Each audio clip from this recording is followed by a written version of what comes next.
Message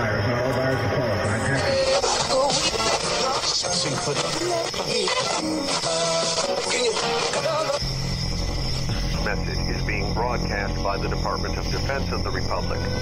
At 2 a.m. Eastern Standard Time, multiple unidentified objects were confirmed to have entered Earth's atmosphere. Discovery Houston, 20 seconds to LOS T-drift. Roger, nice to be in orbit. The first message that comes to you is you are a divine being. You matter. You count. You come from realms of unimaginable power and light, and you will return to those realms. The vast stretches of the unknown and the unanswered and the unfinished still far outstrip our collective comprehension. 5, 4, 3, 2, 1. Broadcasting from Forest Tower Studios, all the way from the Deep South. Now, here is your host, Joe Root. Good evening. It is great to be back. We are broadcasting from Forest Tower Studios from the good old South. It is awesome to be here. I can't wait for tonight's show. Tonight, it is Tuesday night, July the 31st, and the moon is waning on into midnight, so fire up your chakras, sync both hemispheres of your brain together, and shoot your magical beam of light through your third eye tonight with us as we peer into the void on our search for truth. Remember the call-in numbers, 1-800-588-0335. We are live on the website is lightingthevoid.com, and the network is KTLK Digital Broadcasting, The Fringe FM. So you can pretty much search those two things anywhere, and that'll pop up. The TalkStream Live number, if you run out of data, something goes off, your internet goes off, and you still want to hear the live show, it's call to listen, 701-719-3971. Tonight, the one and only Gordon White, podcast host, author, the man, the myth, and the legend. I can't wait to get into this. You know, magic is mine and yours favorite subject. We talk about, astral travel and magic quite a bit on this show, and we've had quite a few practicing magicians, a few people that study it, and this is going to be one of those staple nights, I got to say, because I think that, I'm always trying to bridge the gap. That's what this show is about, bridging the gap between science and spirituality, bringing on the future with all the cool stuff of magic, science, and mysticism. And Gordon White, there's nobody out there, in my opinion, that's doing it better than this man. And if you haven't listened to his podcast, the podcast is Rune Soup. I know you have, because all of you have hit me up and talked about it. And as a matter of fact, real quick, I can't say that I know this show is a love it or hate it show. You either love my show to death or you hate it, right? Because I've gotten both, and I'm cool with that. But I've never heard anyone ever approach me about Gordon's podcast, about his work at all, ever, and be like, oh, I can't stand it. I don't like this or that about it. Everybody loves the guy, so he's here with us, and we're going to be talking the good old esoteric, magic, the paranormal, and all that good stuff. Thank you to all of you who have donated to the show. I know a lot of people are asking for your money. I've got something in the works for all you people that are donating too. Commercial-free archives with extra diary content from my personal Audible diary. You're going to get it's pretty much dream journal, astral travel experiences type of stuff, and a few more things. Now, going back and cutting all those things and putting it into a different feed for you guys is taking some time, but I'm getting that ready. So there's going to be I think it's going to be like $4 or $5 a month, but there's a paywall there, though. But for all of you that have already donated and continue to do so, I have your emails in there already, so you'll get that as well. Thank you for all the new social media followers that we've gotten this month. If you want to follow us on social media, it's pretty much Facebook, Twitter, YouTube is Lighting the Void. And I have to apologize to my YouTube crowd because I'm about a month behind on there. Since we went 4 nights a week, it's been rough keeping up with that. So I'm getting some help. I'm putting together a YouTube, team, and we're going to catch up with that. So, yeah.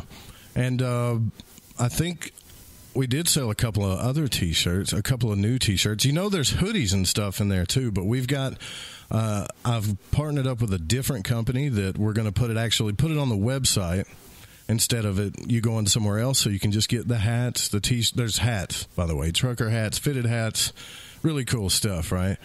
And we don't make a lot of money with this. Couple bucks a sale, the show and the network, we really don't. So, but I still want to sell this stuff because it's free advertising. I love seeing it on you, by the way. It looks really good. I want to thank my team, Eric Markham and Jeremy Scott, and all the insiders who helped me. And don't forget, if you want to get on Twitter, we're trying to start a new hashtag, which is LTV Radio. All right, so let's bring on our guests. Let's get this thing going. Gordon White is Australian by birth. His family has a strong connections to the wider South Pacific thanks to his grandfather's experience in colonial administration in Nauru and New Guinea. He spent much of his early years exploring and diving in Micronesia, Melanesia, and Polynesia. Now, Gordon first became interested in Western occultism at the age of 13, following a series of intense dream experiences, and this interest became a lifelong pursuit. His esoteric leanings found an inspirational overlap with his exploration of the Pacific following the publication of Graham Hancock's classic Fingerprints of the Gods. This led him to study documentary production at a university level. He filmed an underwater documentary about Nan Madol, and then got to work for BBC Magazine's Discovery Channel and news media companies in both hemispheres. After moving to London, he held senior data analytics positions in global media companies, as well as starting a chaos magic blog and podcast called Rune Soup, which ultimately led to the publication of his first 3 books, The Chaos Protocols, Starships, A Prehistory of the Spirits, and Pieces of 8. Now, over the course of his journey, Gordon has had the privilege of speaking to some of the world's leading authorities in religious studies, genetic research, Hermeticism, the history of Western magic, ufology, and more. The overriding mission of his work is an attempt to cohere an evidence-based Western magical worldview that combines history, paranormal research, the best available scientific research, and ufology. And the website is runesoup.com. Gordon, thank you for coming on the program, man. That's a pretty impressive background you got there. Right, that sounds good when it's written out like that, doesn't it? I think I did that for I did that for a show ages ago, and I thought, oh yeah, it sounds like quite the resume. Well, it's a good resume, man. I mean, you've been studying this stuff since you were 13 years old, and like I told you before the break, I've only been studying Western occultism for about 5 years now, and it's so profound. And I even did a few little practices to make sure that it worked. And when I found out it worked, I was so taken back. It was all I could think about. And a lot of people that know me know that I'm kind of obsessed with it, that and astral travel and the paranormal. And so I got to say, man, you're the perfect guest to have on this show. Well, that's really kind. I wouldn't say I'd probably say I wasn't researching from 13, but I was definitely practicing from 13. The sincere research sort of emerged at university. I kind of started with the doing because, as you pointed out, it does work. And there's also, which if people are out there and on the fence about it, there's a beginner's luck effect. Like the first time you enter a casino and the first couple of times work really well. And it's almost like the phenomena wants to just let you know it's real, and if you're interested, you should come play with it. Man, can I ask you, though, this question? It seems to be, I know that Jason Louv kind of laughed when I asked him, but it is a question that baffles me, and the one thing I am trying to figure out is the connection between the physical and the metaphysical. Somewhere in there, magic shows that it works. Maybe you can agree that I'm trying to figure out why. How does it work and why? I mean, it's such a hard question, but other people think it's so simple. In the West, we have had a sort of repeated series of head traumas, if you will, metaphorically speaking, where in it, you could kind of take it back to the Socratics and their interest in sort of splitting mind from matter, and in Plato's case, having, supernal, eternal forms. But the real hits started to happen with Descartes and the Enlightenment, where and Descartes was a sort of interesting figure because a lot of his thinking was fine. He set out to work out what it is we could know for sure, and he landed on. Well, and this is problematic from a consciousness perspective, but he landed on the fact that he's thinking the one thing we know is that he can think, and as a result he exists, right? But the sort of cosmology he built out of this philosophical discovery is a permanent split of mind and matter. Now, as a result, here we are in 2018, and we've just come through the 20th century is arguably the century of physics. We got into space, nuclear power, arguably things behind the curtain in terms of, electrogravitics and directed energy weapons, which rather suggests that half the story of physics is yet to be told. So we know from a physical perspective that there is a mind-matter interaction on a quantum level, but we don't have the philosophical tools or cosmologies to think with it in a satisfactory way. And that's probably why you're trying to solve the material and the metaphysical, because both of those words are very Western. One, depending on what cosmology you're in, material may not actually exist. According to official science, it's nothingness with sparkles. Right. And metaphysical literally means above the physical. But if the physical doesn't exist, then how am I getting these two things to work? And as a result, we have, rays, cosmic rays in the sort of theosophical sense rather than the astronomical sense. And we have all these sort of fudges that we're trying to use to get these things to work together. And I think we're just sort of too far downstream from an original critical error, which is the splitting entirely of mind and matter. And now we're trying to define both of these things in a separate context, and then trying to define what is above them and how they interact. And a big part of my journey over the last couple of years, and the same for the premium members at runesoup.com, is to go, well, actually, let's just wind this back to before the head trauma and look about the world and see if there are other worthwhile cosmologies that we may be able to more satisfactorily think with. So I kind of can't answer your question about how the metaphysical and physical interact, because I'm not sure the definitions themselves are real, if that makes sense. But it's still, like we both said, it's obvious that it happens, like it works for. Oh yes, the universe runs on magic. Like I honestly think the real answer will be quite analog and quite lyrical. So you have a number of sort of cosmological worldview options to choose from. Materialism, dumb, wrong, falsified, leave it. That's not correct. It can't even get material right. It's actually quite embarrassing when you think about it. We've given it 2 centuries to even get material right, and it can't do that. So then you look at the ones that allow for consciousness and magic and intention effects and so on. And idealism, which is the idea that it is all mind, is the most popular one. The trouble is that works for the existence of consciousness and the universe, but it doesn't work quite so well when it comes to magic, and particularly spirit magic. Like, it can accommodate it, but it bends a little rather than breaks. Gotcha. So we've been looking, and it's almost like inevitably your car keys are in the last place you look for them, because that's what happens when you look for things, right? What may turn out to be useful is that sort of original notion of animism, which is rather than the world being all one consciousness, which is this kind of mushy monism idea, what if it's all spirit? Or what if at least the living things are spirit?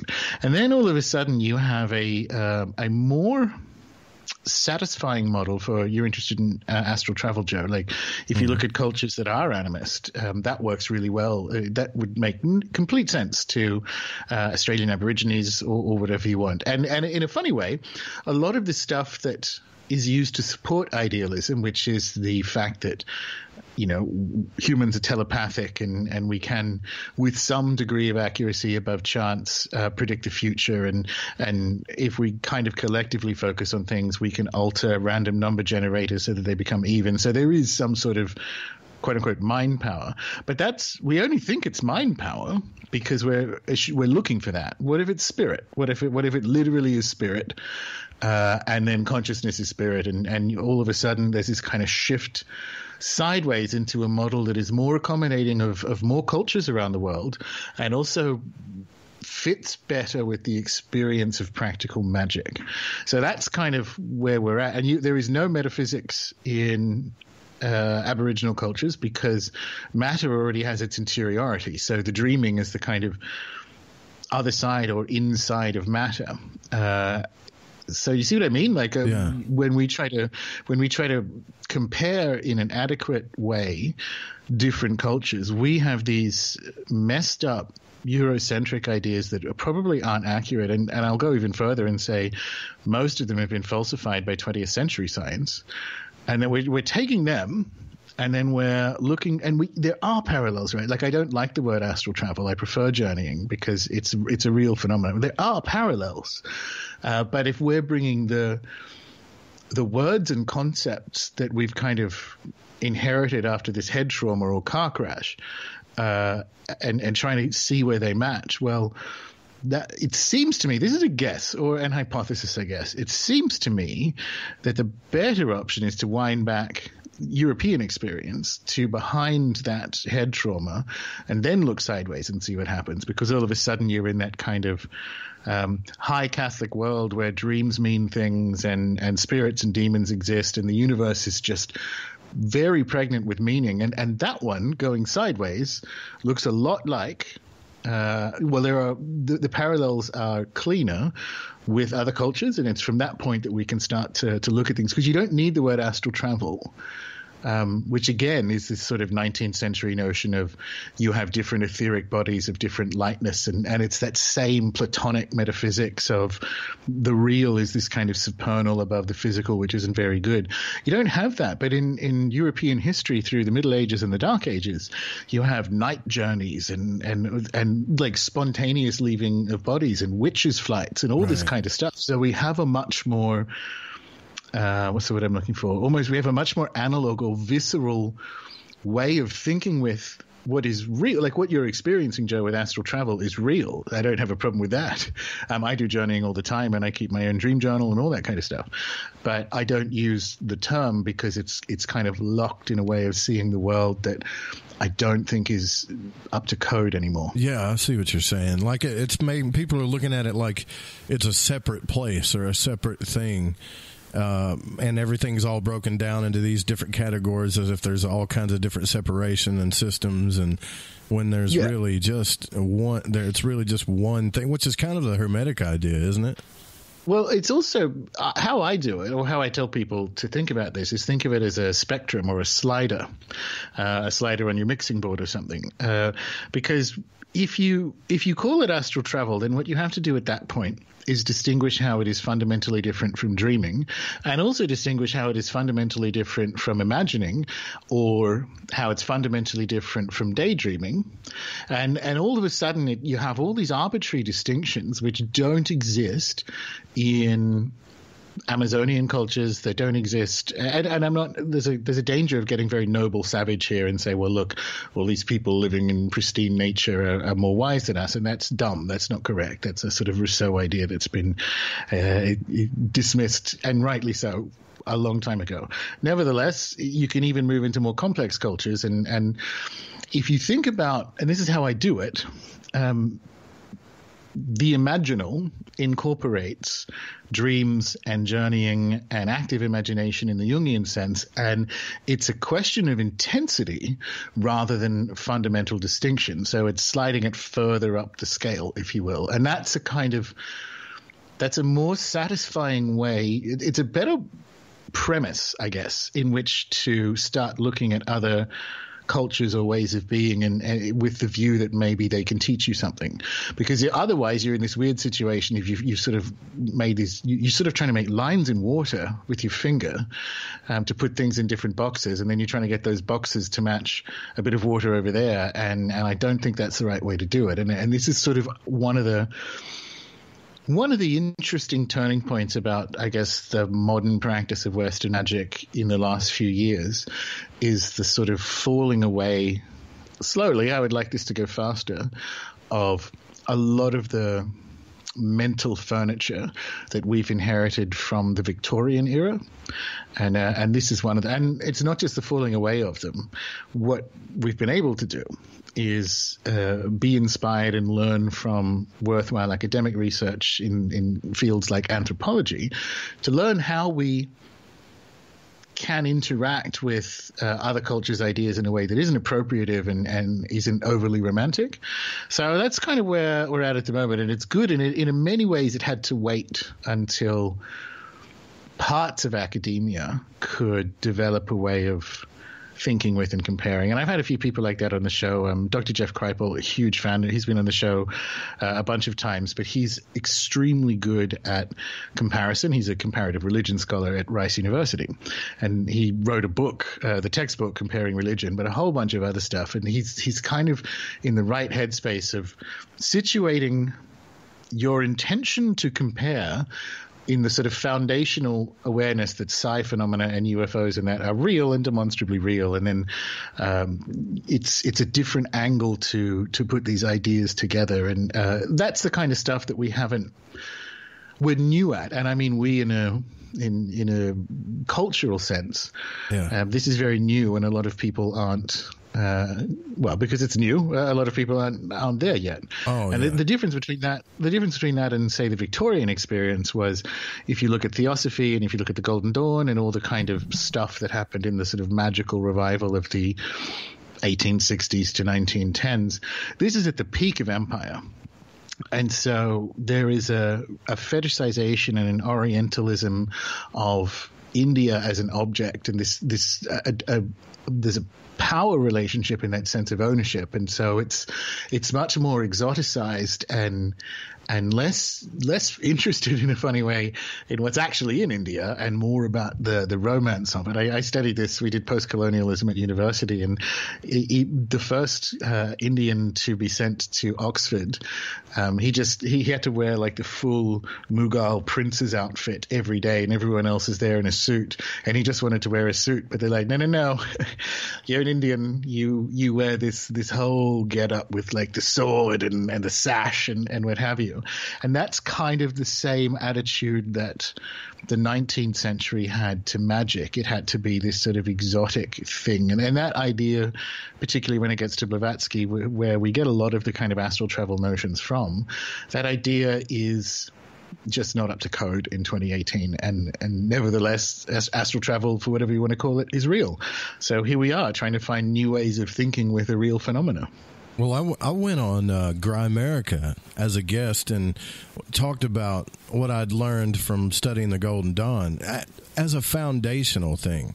And let me tell you, man, I got my head ripped off by mass quantities of people that were like, oh, you're an imperialist or you're this or that. And I'm thinking, what in the world? I never talked bad about other systems. In fact, I study quite a bit of other systems and chaos magic because I'm so interested in the parallels of these things, and I'm glad to see that you and other people like Jason Louv are interested in the future of this, because the human potential is one thing that I think if we could get away from what Jason called this sweaty brow hysteria type stuff, I think we could make some progress. Yeah. I guess I agree broadly. I guess for me, I'm trying to find a way of being almost, is a weird way of describing it, but less mentally agitated. Like I'm trying to match my experiences with a model that is more satisfactory. And as a result, I'm kind of Goldilocksing and comparing my way through a whole bunch of stuff, because the ones we inherited, like if they worked, it would work. Right. And it doesn't. I mean, magic works, but the Golden Dawn system and all the kind of 20th century stuff that came afterwards, I don't want to say it's had its day, because it is part of the history of it, but it actually kind of has had its day, and now it needs to be museumified. Now we need to look at other ways. And again, coming back to academia in the last couple of decades, the academic research into the history of European magic has gotten a lot better, and it doesn't look at all like the sort of quasi-Masonic view that you get in Golden Dawn and subsequently all the other things that it went on to influence from Crowley and Wicca and so on. We actually have a clearer and I think more interesting view of the story of text-based magic, if you will, and that's good, So we're kind of, again, it's early days, and I think if people are new to it, it's better to start there and develop a praxis that has a more adequate cosmology attached to it, and then historically look at what might potentially be useful in Theosophy and the Golden Dawn and Thelema and Wicca and all the other things that sort of haven't sort of realized, and I don't mean this in a mean way, but maybe I do, haven't kind of realized that their time is done and they should get off the stage. Well, I mean, I'm with you a little bit too, because when I was reading the Robert Monroe books, at the same time I was reading, you know, Rigardi's Golden Dawn and these types of books, and Monroe kept running into these beings and getting into fights and some pretty freaky stuff. It wasn't the whole books, but really stuff that you're like, wow, that's kind of scary. And then you see these magicians who are going into these realms with purpose. You know, they could go in there with purpose. They could defend themselves. They could do whatever. And I'm like, how do we get these two things to meet? You know, and anytime you bring up the word magic, everybody's cool with it until you bring up the word ritual. And then they're like, ooh, you know, that's a little bit too freaky for me. And I have found that I actually think the ritual part of it's pretty cool. It works. You know, but a lot of humans are a ritual species. I mean, it sounds scary if you're unfamiliar with it to put the words ritual magic in front of each other, because it does conjure up the fantasies of killing children in the woods in the middle of the night kind of stuff. But consider what is and isn't a ritual. Consider the ways that you consume coffee in the morning in your house before you go about your day. Consider what we do for birthdays, or the dedication of ships and all the rest of it. Like, humans are performative. It's a way that we interact with the world, and we call some of those regular performances ritual because they impact the world, and not just impact the world, but we do it because we intend to make a change in the world. So you kind of christen the ship so that it doesn't sink, right? It's an act of ritual magic. So yes, they can get quite freaky, obviously. So you don't need to jump into going full Solomonic grimoire magic on day one. It's difficult to do because you've got to get the equipment together. These are real encounters on a scale of like Greys coming into your bedroom in the middle of the night, because these things will show up at the edge of the circle. So yes, ritual magic can be, again, on that sliding scale, dialed up to 11. But by the same token, your blowing out birthday candles is a ritual. So, you know, let's slide the slider back down. Gotcha. Okay, good. We got to take a break here in just a second, but I wanted to ask you this one question. Earlier, you were mentioning magic and, you know, the successful magical processes, and you brought up materialism, and that it absolutely, I don't know, and I don't want to quote you wrong, so please correct me, that it didn't work. So, or they've tried to get it to work, and it's been hit or miss type stuff. Materialism, in a way, do you mean like I cast a spell for something physical to show up? No, I mean the 19th century falsified belief system that the only things that exist are material. Oh, okay, gotcha. That sort of 19th century imperial cosmology, which people mistake for science, but is in fact a 19th century premise that has been falsified multiple times by science, not least of which with the discovery or emergence of quantum physics, which shows that that's in fact not the case. But it doesn't even get material right, because even on a chalkboard, it can't demonstrate how matter can have an interiority, because it's not supposed to, and matter needs an interiority for us to have consciousness. So this is the quintessential hard problem of consciousness in science. They're trying to get materialism to work because essentially capitalism empire run on it, so they want to keep it, but it's not correct. Like it's false, and 140 years of sci research, some decent philosophical research, and also things like physics demonstrate that it is false. So that's what I mean by materialism. And I always find it very funny when inevitably it comes up in conversation, what do you do for a job, and I try to push people off and say I'm an author, and if they read books they'll then ask what it is, and eventually the conversation gets around to magic. And it's weird that they expect me to be on the back foot, like my cosmology is somehow abnormal. Theirs is wrong. It's proven wrong, and they're going around in the world with a way of seeing it that mine might be 99% wrong, probably is. Theirs is 100% wrong. So who's the weirdo here? Right. Ben, I totally understand that. This is exactly where I thought it was going to go, guys. We'll be right back with Gordon White You guys don't go anywhere. I'm Joe Roop. This is Lighting the Void. We'll be right back.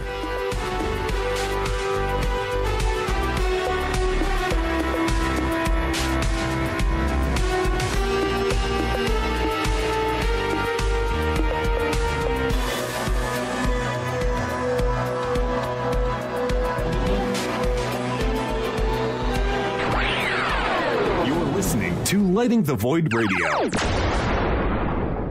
This is Reverend John M. Polk from johnpolkmedia.com, and you are listening to KTLK, The Fringe FM. I have bad news for you.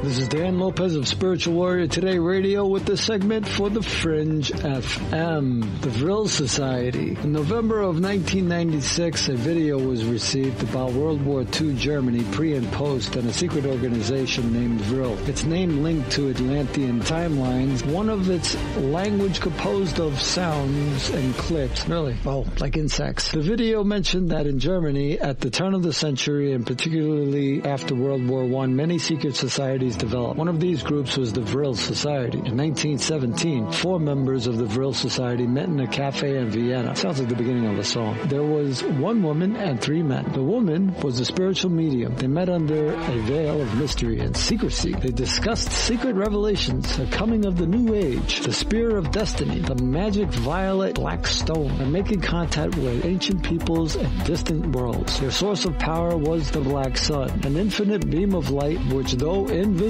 to the human eye, exists in antimatter. The Vril emblem became the black sun. A secret philosophy thousands of years old provided the foundation on which the occult practitioners of the Third Reich would later build. The black sun symbol can be found in many Babylonian and Assyrian places of worship. They depicted the black sun, the godhead's inner light, in the form of a cross. This was not much different from the German Knight's Cross. The woman allegedly channeled information from aliens, after which the Vril Society was created. They went on to build something called the Vril machine. It allegedly was a saucer-shaped interdimensional time travel machine, and their first flight was allegedly in 1934. Much of their work took place in the Black Forest, because calling it the White Forest just seemed wrong. Vril Society members were allegedly the first group to attempt the back engineering of extraterrestrial spacecraft. A German writer, John von Helsing, describes the discovery of a crash saucer in the Black Forest in 1936 and says that this technology was taken and combined with the information the Vril Society had received through channeling and was made into a further project called Hanabu, or Honebu. German aircraft historian Henry Stevens states Hanabu 1 was allegedly the first large flying saucer developed in Germany, according to plans allegedly obtained from, there's going to be a lot of allegedly, folks, from classified German SS files. The Hanabu 1 was approximately 75 feet in diameter and probably lifted off for the first time in August 1939, a few weeks before the outbreak of World War II. The Coming Race, original title, also reprinted as Vril, The Power of the Coming Race, is a novel published in 1870 by Edward Bulwer Lytton. The novel is an early example of science fiction, sometimes cited as the first of this genre. However, many early readers believed that its account of the superior subterranean master race and the energy form called Vril was accurate, to the extent that some theosophists accepted the book as truth. For more information on this subject and more, keep listening to the Fringe.fm. This has been Dan Lopez of Spiritual Warrior Today Radio with the segment for the Fringe FM.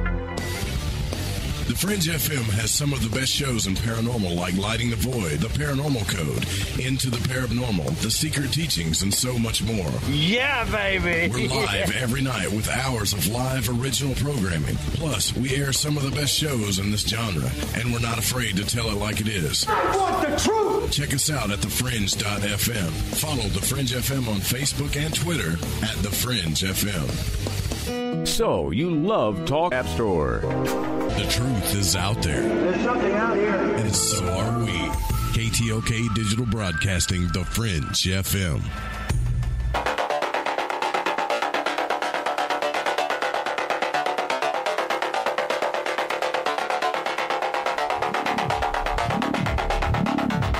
Welcome back to Lighting the Void. I'm your host, Joe Roop. We're here with Gordon White from runesoup.com, talking the esoteric, magic, and the paranormal. You can check out the website at runesoup.com.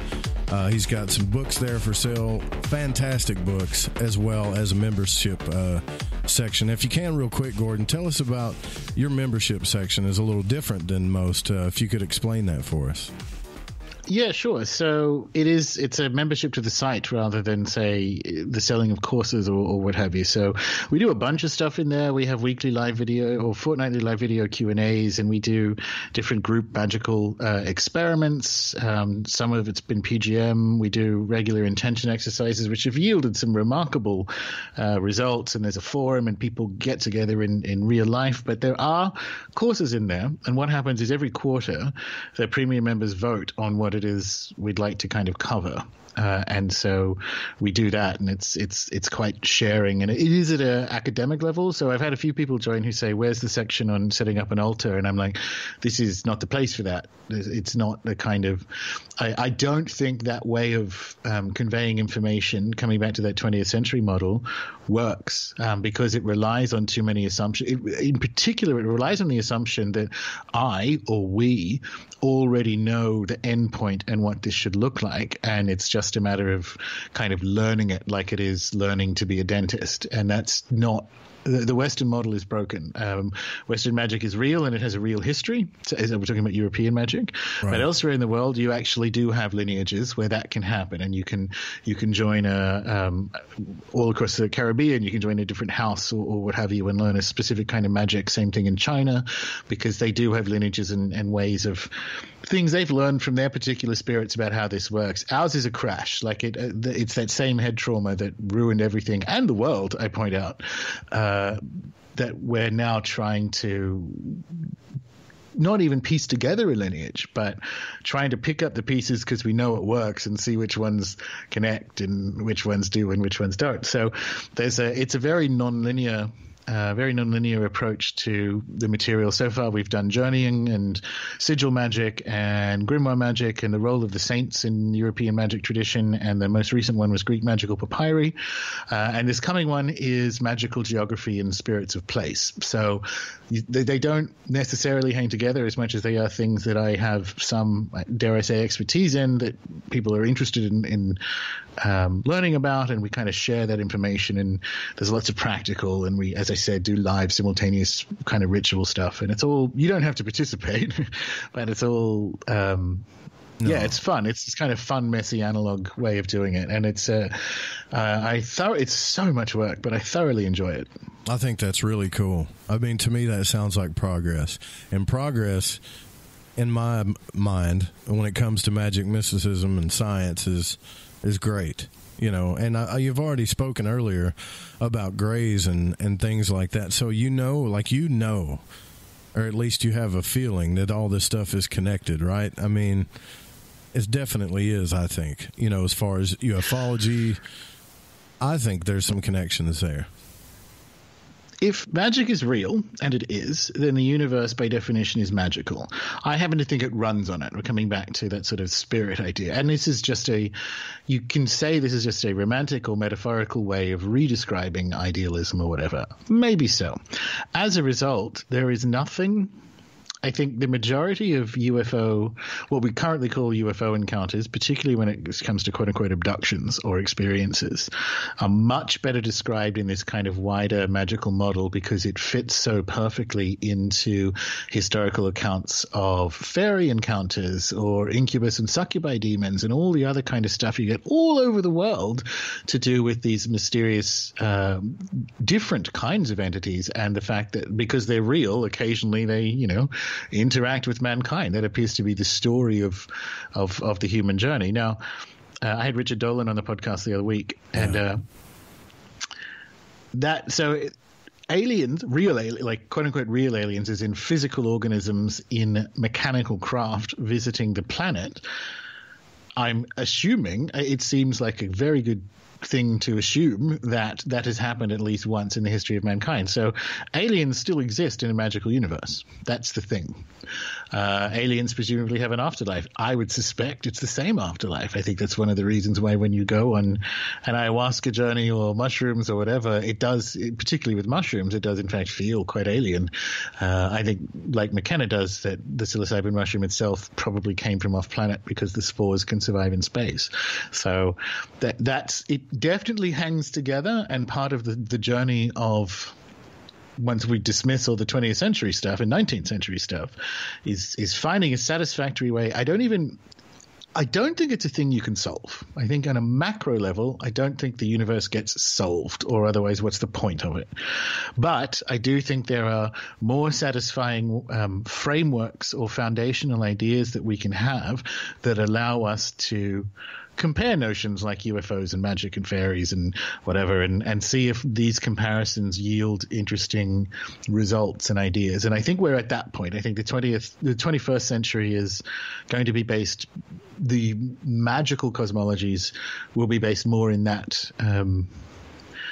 almost empirical psi data and an understanding of UFOs and all that kind of stuff. I think that's where it gets based. And it doesn't mean that's the answer. It just means that that's the framework from which we can probably think in a more satisfactory way.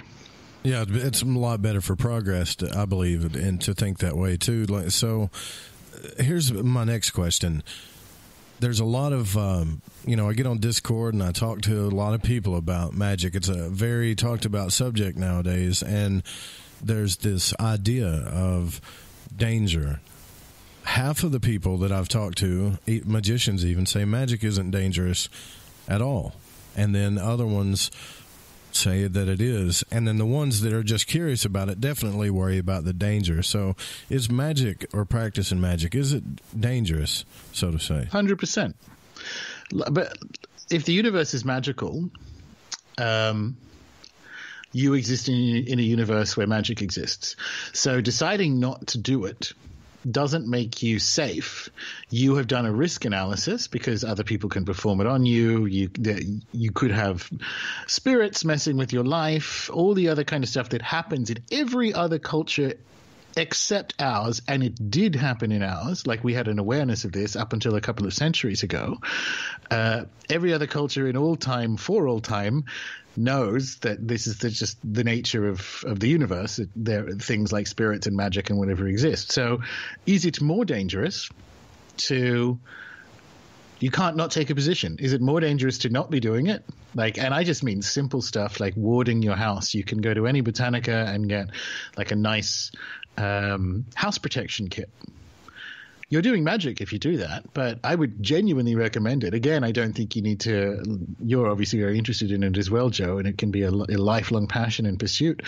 I think maybe that's the case for 1 in 100 people, but for the other 99, magic's still real and it can still impact their lives. So what you do tend to find in, dare I say, wiser or more experienced cultures, and I would include regional Italy today in this, with an understanding of things like the evil eye. They're all, God-fearing Catholic women, mm-hmm. but they do still have techniques in which to make sure that the house is safe or that the food is blessed or so on, because that's the game. So is magic dangerous? 100%. But life is a terminal condition, and I'm not sure it is any less dangerous to not do magic. That makes sense, because I could go into that, but more so I'd like to go into curses and psychic attacks. Now, from my experience, and I truly believe this, and that it's somewhat real. I know that, like you say, when I've done protection things, or I've got this course I promote from Frederick Xavier that's about protection, and it works. I haven't had any of those experiences since I've used it, but is that all in my mind, or what's the difference? Basically, how about this? Is curses and psychic attack, is that stuff real? Sure. The danger there, I think you slipped back into that Cartesian mind matter error, which suggests and diminishes the reality of things that happen in your mind. And that is not how the rest of the world, when it comes to magic, operates. So yes, they absolutely do work. Yes, you absolutely can curse people without them knowing about it. I have people who, I don't want to say do it as a job, but that's a speciality they have. This stuff it would not surprise me, given the kind of weird stuff that I bumped up against in my, I guess, corporate life in London. It would not surprise me if there aren't people like that on retainer for certain companies. I mean, the US military certainly spent millions looking for it during the Cold War, same for the Soviets. So where did all that research go? So yes, absolutely that stuff. Absolutely that stuff. I don't want to say it's not a thing to be scared of necessarily, because again, there are other things in the world other than humans. So people tend to focus more on someone's cursing me or whatever. That does happen. So that happened to my partner in when we were in London.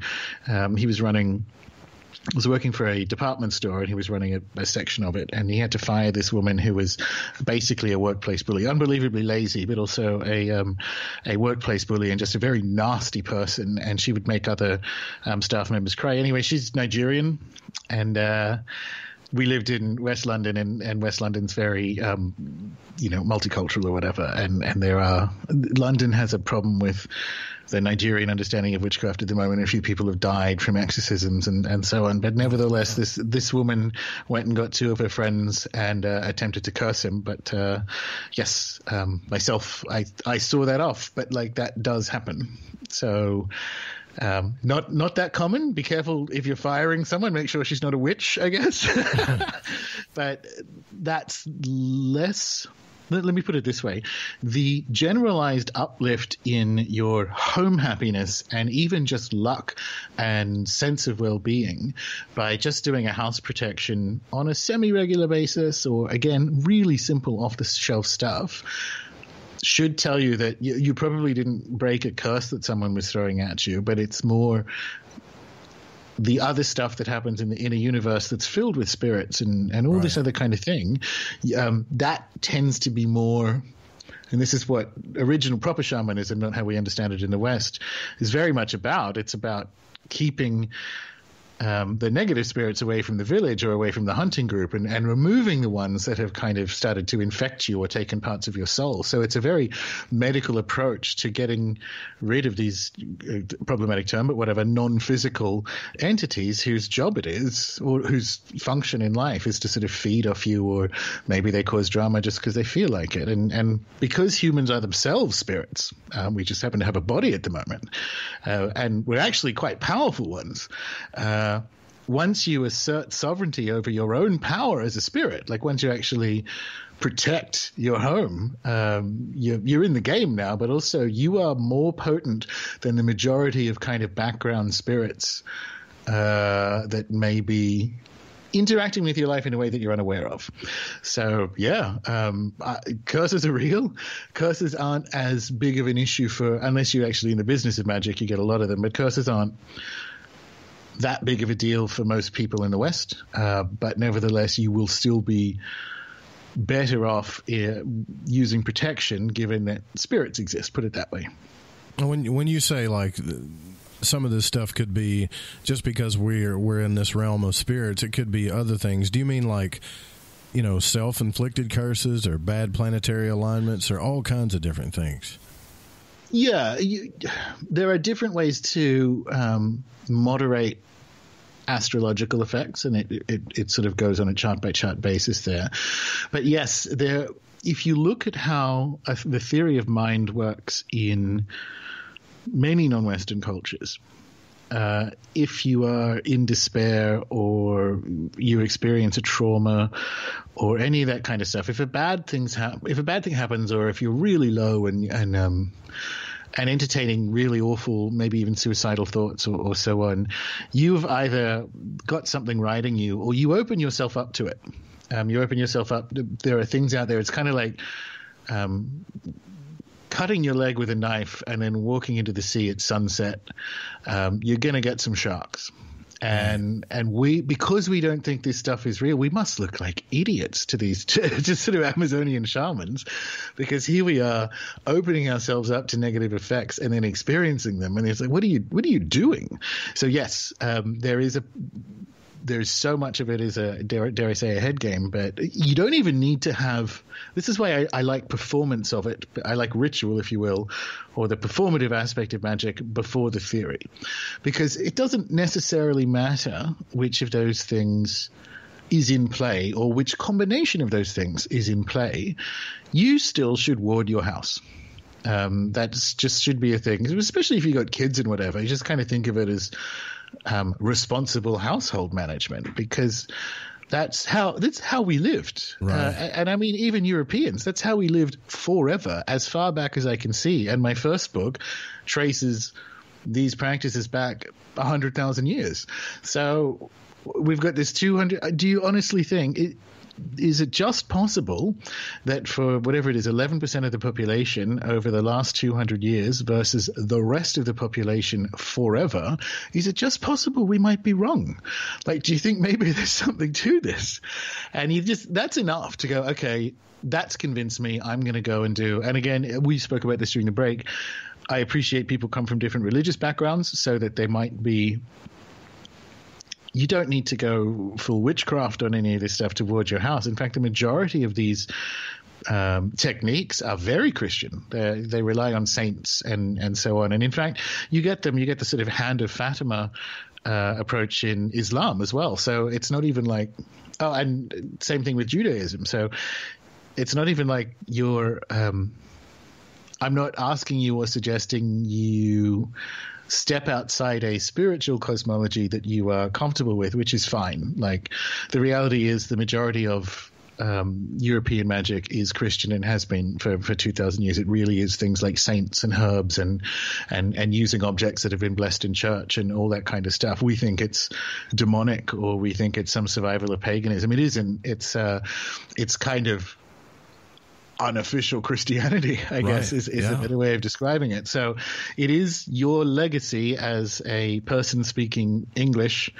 now. You don't have to use it, but it belongs to you. It's a thing that you can do, and it can fit in whatever you feel comfortable. And I actually like people to be a bit uncomfortable, but magic is not a separate religious cosmology that requires you to depart the faith of your fathers, right? It's found in every spiritual system, because it is not a religion so much as it is a way of actualizing your kind of innate powers as a human. So it belongs anywhere. And if you're a bit squeamish about it from a religious perspective, that's fine. Trust me, whatever your religion is, you will find some protection magic in it. I promise there isn't a religion on the planet that doesn't have it. Well, I always wondered why, when Christ put his hands in the, with the Rosicrucians, they call him the master, right? But Christ put his hands in the dirt, then rubbed the guy's eyes. Like, why didn't he just rub the guy's eyes? Why did he have to? It seemed like there was something there that they didn't really talk to us about. A lot of the stuff, a lot of the Jesus stories, and the reason they cut a lot of these stories out is because the accusations of people against the Christian apologists and church fathers in the early days of the church was that he's just a magician.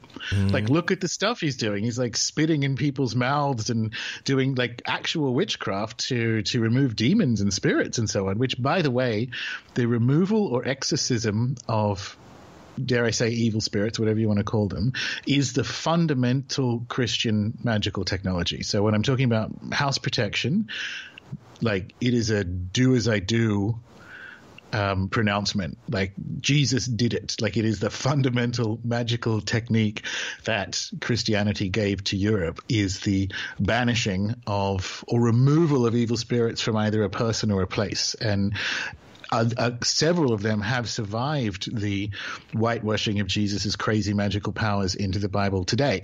But there are so many more. There's some great books like Jesus the Magician that actually compiles them, and all these stories of what was happening. That's the idea that it is non-Christian or anti-Christian is historically incorrect. And the rules or strictures against the practice of astrology and magic that the church, in an uneven way over the course of the first millennium, brought down on Europe, were actually inherited from Rome. So Rome had very strict rules about astrology and magic because they knew it was real and they needed it. Like, official magic was allowed, but you couldn't do, and this survives to the modern day, like you couldn't cast natal charts for the emperor because you'd learn stuff about him that you could use against him. And so Rome was really squeamish about magic because they knew it worked. And obviously Christianity kind of became Rome. For a while there, it became a bunch of other stuff because it's been around for 2,000 years. But for a while there, because it kind of inherited the Roman legal set, essentially, a lot of the rules that we think are kind of Christian to do with being squeamish around magic, they inherited from pagans, funnily enough. Right, yeah. Yeah, and I get into this with people. I find as a host, I've had some of my mentors say, "Oh, Joe, you've got to go down the middle of the road. You have to stay middle pathway. You can't take sides on these things." But sometimes it's very hard to bite my tongue when a lot of people get dragged through the mud. Like when you this is besides religion, but when you see like Alex Jones and these people talking about spirit cooking and all this other stuff, and they want to put every person that's ever practiced magic in that category, or Alex Jones really using that word occultist, like he says, I know what it means. It's not a bad thing, but why does he scream it and look like he's angry when he says it? There's something else going on that's trying to keep us from knowing our potential, I believe. I don't know what it is. There's kind of two things there. On a cosmic level, absolutely. On a cosmic level, anything that can kind of it's sort of a Gnostic idea, and it's probably a bit true, and I don't know how, that you can call it whatever you want, archons, demiurge, the evil one, what have you. There is something very unusual about the universe in that even though magic works, one, it doesn't work very often, and two, it's frowned upon by official powers wherever you are in the world. And official powers are very often an expression of the demiurge or the evil one or whatever you want to call it. So, yes, in Alex Jones's case, conspiracy in America, I don't have a lot of put it this way, most American Protestantisms aren't Christian as far as I can see. I call it churchianity, as does Dr. Farrell, for that reason. You kind of can't take the documents out of context, and this is a side effect of the Protestant Revolution, but you can't take the document out of context and pick one translation and decide that's the real one, even though it's this melange of documents from more than 2,000 years ago because it's got the Old Testament in it. But also you can't pull it out of the rigorous analysis that the church fathers and people like Thomas Aquinas gave it, and then remove the rituals as well, which are actually all magical. Like if you look at the earliest baptism rituals, they are a ritual replay of Genesis, because the priest will oh man, I lost him. Hold on just a second. Let me get him back. That stinks. We got to take a break anyways, but I'll be right back, guys. That was getting good too. This live show that happens. We'll be right back. We're going to get Gordon back on.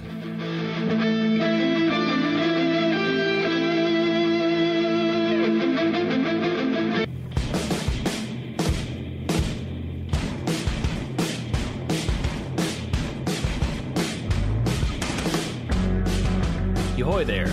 Gigi here. And I'm Cortana, and we're here to take you on a journey through all things paranormal, metaphysical, ufology, and even psychedelic on our show, Shift Happens, live every Friday night from 7 to 9 Pacific.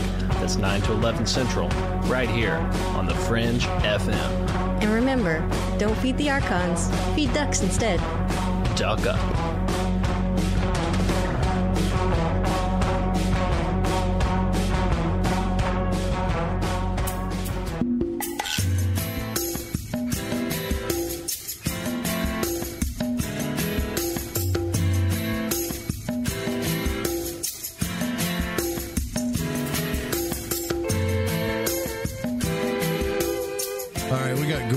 Here. Don't know what happened. little internet glitch there, I guess. But hey, I want to tell you guys too, if you guys would go to magicalegypt.com, you know, the series, and you get the code word is fringe and you get 10% off. That code word is still good, but you might want to hold up. They're working on the website. Something went wrong, I believe, with their system. I know Daryl told me about it, so I checked it today, and we're both working on it. So if you had ordered that, please let me know. And you put the code word in, and you didn't get your Magical Egypt series or whatever it was that you ordered, and you didn't get the 10% off, let me know. We're going to get that fixed. It may take a few days, but we're working on that. Okay, so we're here with Gordon White, podcast host, author, awesome dude, intellectual, magician, one of the most fascinating conversations I've had on here so far, and I'm totally in agreement with you when it comes to the history of Christianity. It was, you know, I bought this book, and I'm sure you're familiar with it. It's a big, thick book called the Gnostic Bible. Are you familiar with that? I am indeed. And I'm looking at this stuff, and I'm like, what? This is like night and day, you know, compared to what I've been shown. And this is much older stuff, you know, stuff that's like, if this is the origins of Christianity, then perhaps we're all wrong. So when you say head trauma, I really believe it. Yeah, and the thing is, it really is. A lot of those documents, Gospel of Thomas is probably older than any of the synoptics. And if you look at the history of how they've tried to date the kind of official Gospels, it's nonsense. It's nonsense that's been put together. Call it a conflict of interest. So they're trying to make these as old as possible. So they kind of have to, they know Matthew's the oldest, and they got to push that back because it mentions the destruction of the temple. So they figure, okay, well, we'll make that a couple of years after it. And because the others are so reliant, not John, but the other two are so reliant on Matthew that, okay, well, that must have been AD 90, and that one's AD 95, and they're the first physical documents or other references to them are 130 years later. So here, after Nag Hammadi and so on, we have documents that are older. And what's amazing to me about them, Gospel of Thomas in particular, and Gospel of Mary, is you are looking at a channeled document. These early Christian, bear in mind there was no monolithic Christianity for centuries. It's not even like they've sort of firmed it up in the first few years. I mean, for centuries. I mean, you get into the 5th century and it's still a mess, right? But in those first couple of centuries, it was crazy in the Near East in a delightful way. They're using Greco-Egyptian Hermetic words of power to kind of elevate up through the spheres to meet Jesus face to face. And there's a clear understanding that this entity, and I was saying to you on the break, when I realized that Jesus, I'm a mythicist, when I realized that Jesus the gospel story isn't history. It didn't happen physically. When I realized it's a non-physical being, that's kind of when I almost became a Christian, essentially, because I'm like, I can work with this. It goes back to our earlier discussion of the fact that I assert a fundamental reality or ontology to the imaginal and to ideas and to the things that are in there. And if you look at the Gospel of Mary, that's just like it's the smoking gun as far as I'm concerned. She is talking to Jesus, and Peter doesn't believe her, and she starts crying and says, do you think I made this up? Like, do you think this is just in my head? I'm like, well, wait a minute, Peter. If Jesus is in the room talking to Mary, what do you mean you don't believe her? But if Jesus isn't in the room, if Mary is talking to Jesus in some kind of channeling capacity, then the document makes sense, right? Then Peter's like, I don't believe you. I think you made it up. And that's also, you get the kind of sexist power play of what's happening there. And it's kind of why I like esoteric Christianity, because in the story of the Magdalene and so on, you have what happens to powerful women when lesser men, when there's a power vacuum and lesser men try to assert control. So there's really a lot of interesting stuff in things that didn't physically happen. Something Tolkien said, right, is myths describe things that never happened but always are. And I think that is a very profound spiritual truth when it comes to looking at something like the Jesus story. And if you and it is for me anyway. So if you're looking for ways to have that be enriched or reanimated or reenchanted for you, for me, that was it. Yeah, it's more than just, in my opinion, what they call Christ consciousness, which was a good start, I think, to understand that. But I think it's so much more than that. It's a physical being. It is a separate being. It's a sort of personification of the Logos, which is this Greco-Jewish idea of the kind of animate or ordering principle of the universe. And in that sense, it redeems it, because the Logos redeems chaos. Without it, the universe turns to mush, right? And the Jesus entity appears to be what the Logos looks like when it gets close to mankind. Because if you look at the long list of documents that we're going to go into the Bible, there's the sort of Shepherd of Hermas prayer, which is clearly about Orion, the actual star system, as the kind of redeeming shepherd. And this is because in the early centuries or so, people made less of a distinction because they hadn't been taught that it had to physically happen. This kind of dumbing down into it needs to be a collection of historical events emerges as a sort of requirement of the Roman Empire once it goes Catholic, and they need to shut down all these competing claims. But it wasn't at the time. Like the early Christians were magicians, basically. Well, this is so validating for me about a lot of things. I'm glad that you're. I've seen it in a simple, like just a simple, like, hey, a little aha way. But you've really dug into this stuff. That's impressive. And by the way, Liz is in the chat room saying this is an interesting show. You know, said she's been listening. I'm glad to see you in the chat. But if Gordon, I would really go check out his podcast too, because it's just filled with this stuff. It's at runesoup.com. And I want to talk about something that I got to get off the table here, because when I first started talking about magic on the show, I was approached in mass quantities of this whole black versus white magic, left wing versus right wing. These are actual black magicians. And I mean real labels, like they would put people in categories. And I'm thinking, to me, spirituality, magic is magic. So what is your opinion on the ethics of magic, or is there ethics per se? Does gravity have ethics? Like, does gravity have a morality, or do you have to bring a morality to it? As for like left-hand path, right-hand path, or black magic, white magic, to a tremendous extent, this is one of those 19th century ideas we need to get rid of, because what tended to happen was that they would accuse each other. Crowley was famous for this, to accuse each other of being a black brother or something, and because they didn't like the particular stuff they were doing. And there's a tremendous amount of Victorian squeamishness to do with particularly non-white magic that comes from non-white races that they didn't like. So they liked Egyptians, they liked Indians, both of which were imperial assets at the time. But they didn't necessarily, on the fence about some Chinese stuff, but African, no. New Guinean, no.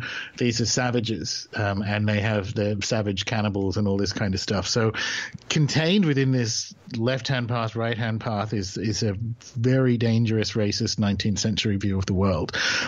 That being said, so remove those ideas.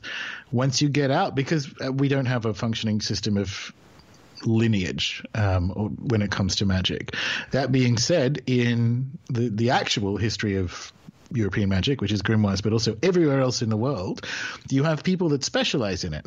So there is a difference between a sorcerer and, say, a mystic or magician or what have you. Pretty much same thing with witch, pretty much everywhere. And it's one of the concerns I have with, although I love the idea of people seizing an image or an archetype that is very empowering. If you look at the current sort of Brooklyn middle-class white girl understanding of a witch as some sort of feminist icon, that is the whitest nonsense I've ever heard, because everywhere else in the world it is a bad word, for people doing bad things. And not just that, because the witch is this figure that there are some accounts of witches attacking and eating babies and cattle and so on in Europe and in Africa that sound very similar to cattle mutilation cases. So the word witch in some of the witch stories is used to describe things that are that kind of creepy extra-dimensional phenomena that suddenly falls into UFOs as well. So we're in the kind of it's Eurocentric to the point of racist to try and revitalize the word witch as only this kind of empowered feminist figure. It is that because we can phenomenologically assert that's true because it functions in a transformative way for people in the West, and I'm happy for them, but it's not the only thing. So these are some of the terms we need to get rid of: black, white magic, left-hand path, right-hand path, so that we can start to realize that magic can be both, and more than that, there are actual schools of it that do specialize in what we would consider black magic, but it's just a different, like it's the cursing thing again. Like, well, if you live in a culture or a country that doesn't have a functioning judicial system, what is your recourse if someone is harassing your family or has sexually assaulted your children or something? What is your recourse if there is no police force? Where do you go? And so is that black magic? Right. Yeah, I heard I mentioned his name to you during a break, but a guy that I thought was total Christian magic, white magic type guy, I guess if you want to put labels on it. And he asked me the same question when I asked him. He said, well, if you have a cancer and magic is the only way to get rid of the cancer, would you call that black magic? You know, and really made me think, you know, I was like, I don't guess so, you know. But I mean, with the stuff that we would universally, like we wouldn't do, hopefully ever, if we work, well, this is arguable, particularly when it comes to the US, and when we're talking about a functioning police force and judicial system. But if you live somewhere where they don't exist, what do you do to remove threats from your space? And as a result, is that black magic? Because if it is, then so is calling the police. Gotcha. Okay. Yeah, that makes sense. I never thought about it that way, actually. Okay, so what about then, what is your vision of demons? I like what Lamalo Duquette told me. You know, he explained this to me. He explained, I guess the grimoires and the Solomonic magic and these things. And the way he explained it was that it was just a part of us, and it was a part of him. The demonic sides, I guess, if you want to call it. And he said the same thing you did. Look, I mean, it's absolutely dangerous to go around messing with your psyche. This is why you don't jump into it, which you stated earlier. Probably not a good idea to jump straight into. But are they real? Or are they just parts of our imagination?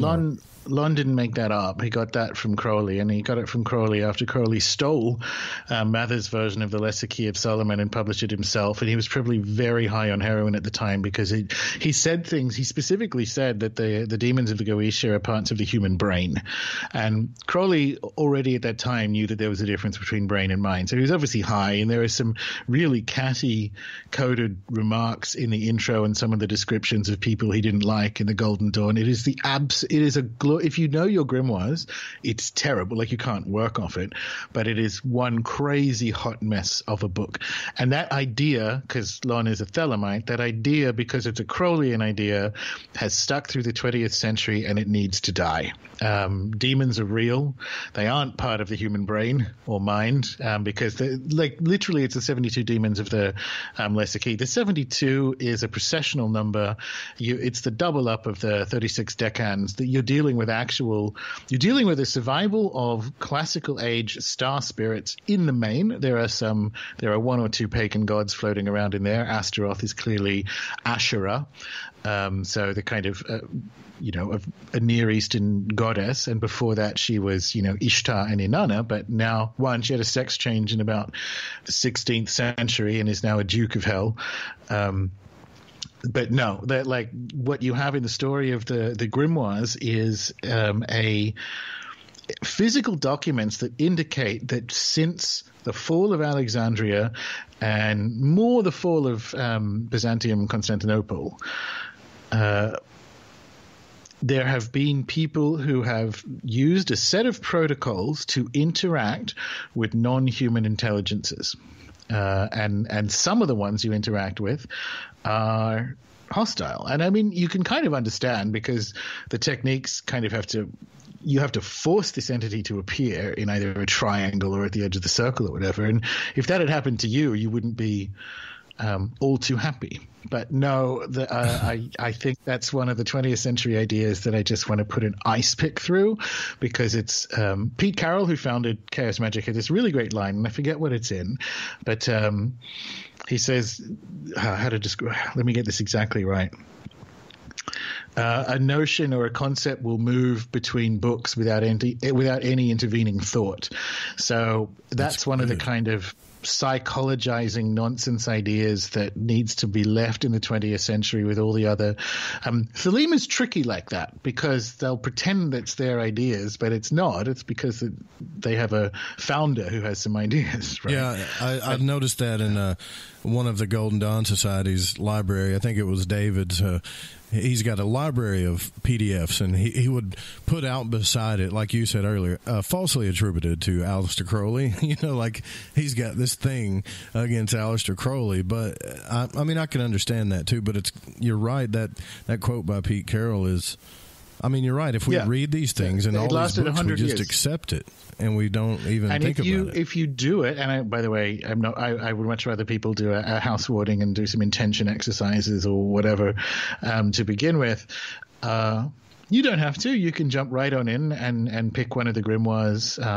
Probably I would do Rudd's Goetia, because it's in many respects kind of safer, because it has thwarting angels, quote unquote. But if you go and do these things and you do them as written, don't do a half-ass like, oh, well, I'll just say this opening prayer and see what shows up, and then nothing happens, or I felt a bit weird or whatever. You tell me at the end of that if this is part of your brain, or if this is a visceral encounter with a more than human intelligence. So no, it's weird, because Lon tries to have it both ways. And one of the things I like that he says often is, it's all in your head. You just have no idea how big your head is. So he tries to have it both ways, but his analysis, particularly when it comes to the lesser key, is not his, it's Crowley's. And I think there are better ones. And I think in the last couple of decades of historical research, when you hold that up against what we know of, say, UFO phenomena and the work of Jacques Vallée, it's parts of the human brain, Crowley on heroin idea is not good. So do you find Aleister Crowley, like, it's obvious you've read some of his work. Do you think that anybody that's getting into magic, do you think they should be careful as to what they believe, like what they take in as a belief? Because Thelemites, they're 100%, most of them that I talk to, except a few, like Shoemaker and stuff, they're just fanatic about Crowley. And it's not a magical look. The OTO is a sort of 19th century German swingers club. That's like effectively what it is, because you're dealing with a fairly repressed society at the time, and it's this sort of pseudo Eastern sex mysticism group. So they don't actually do magic in the same way people who work the grimoires or people who work the saints tradition or whatever do, which is to kind of impact real things, get a job, get rid of my my daughter's feckless boyfriend or whatever it happens to be. Like, that's magic. That's sort of doing things in the world using magic. So it's a religion. So it's kind of an unfair comparison. Now, as to whether people should be careful around it, Crowley's fascinating. And some of his, we were talking about the astral travel stuff, right? Yeah. He has in book 4, it's a short chapter. I think it's in book 4. It's about 3 or 4 large pages, admittedly, that shows two things. First, that he had astral travel game.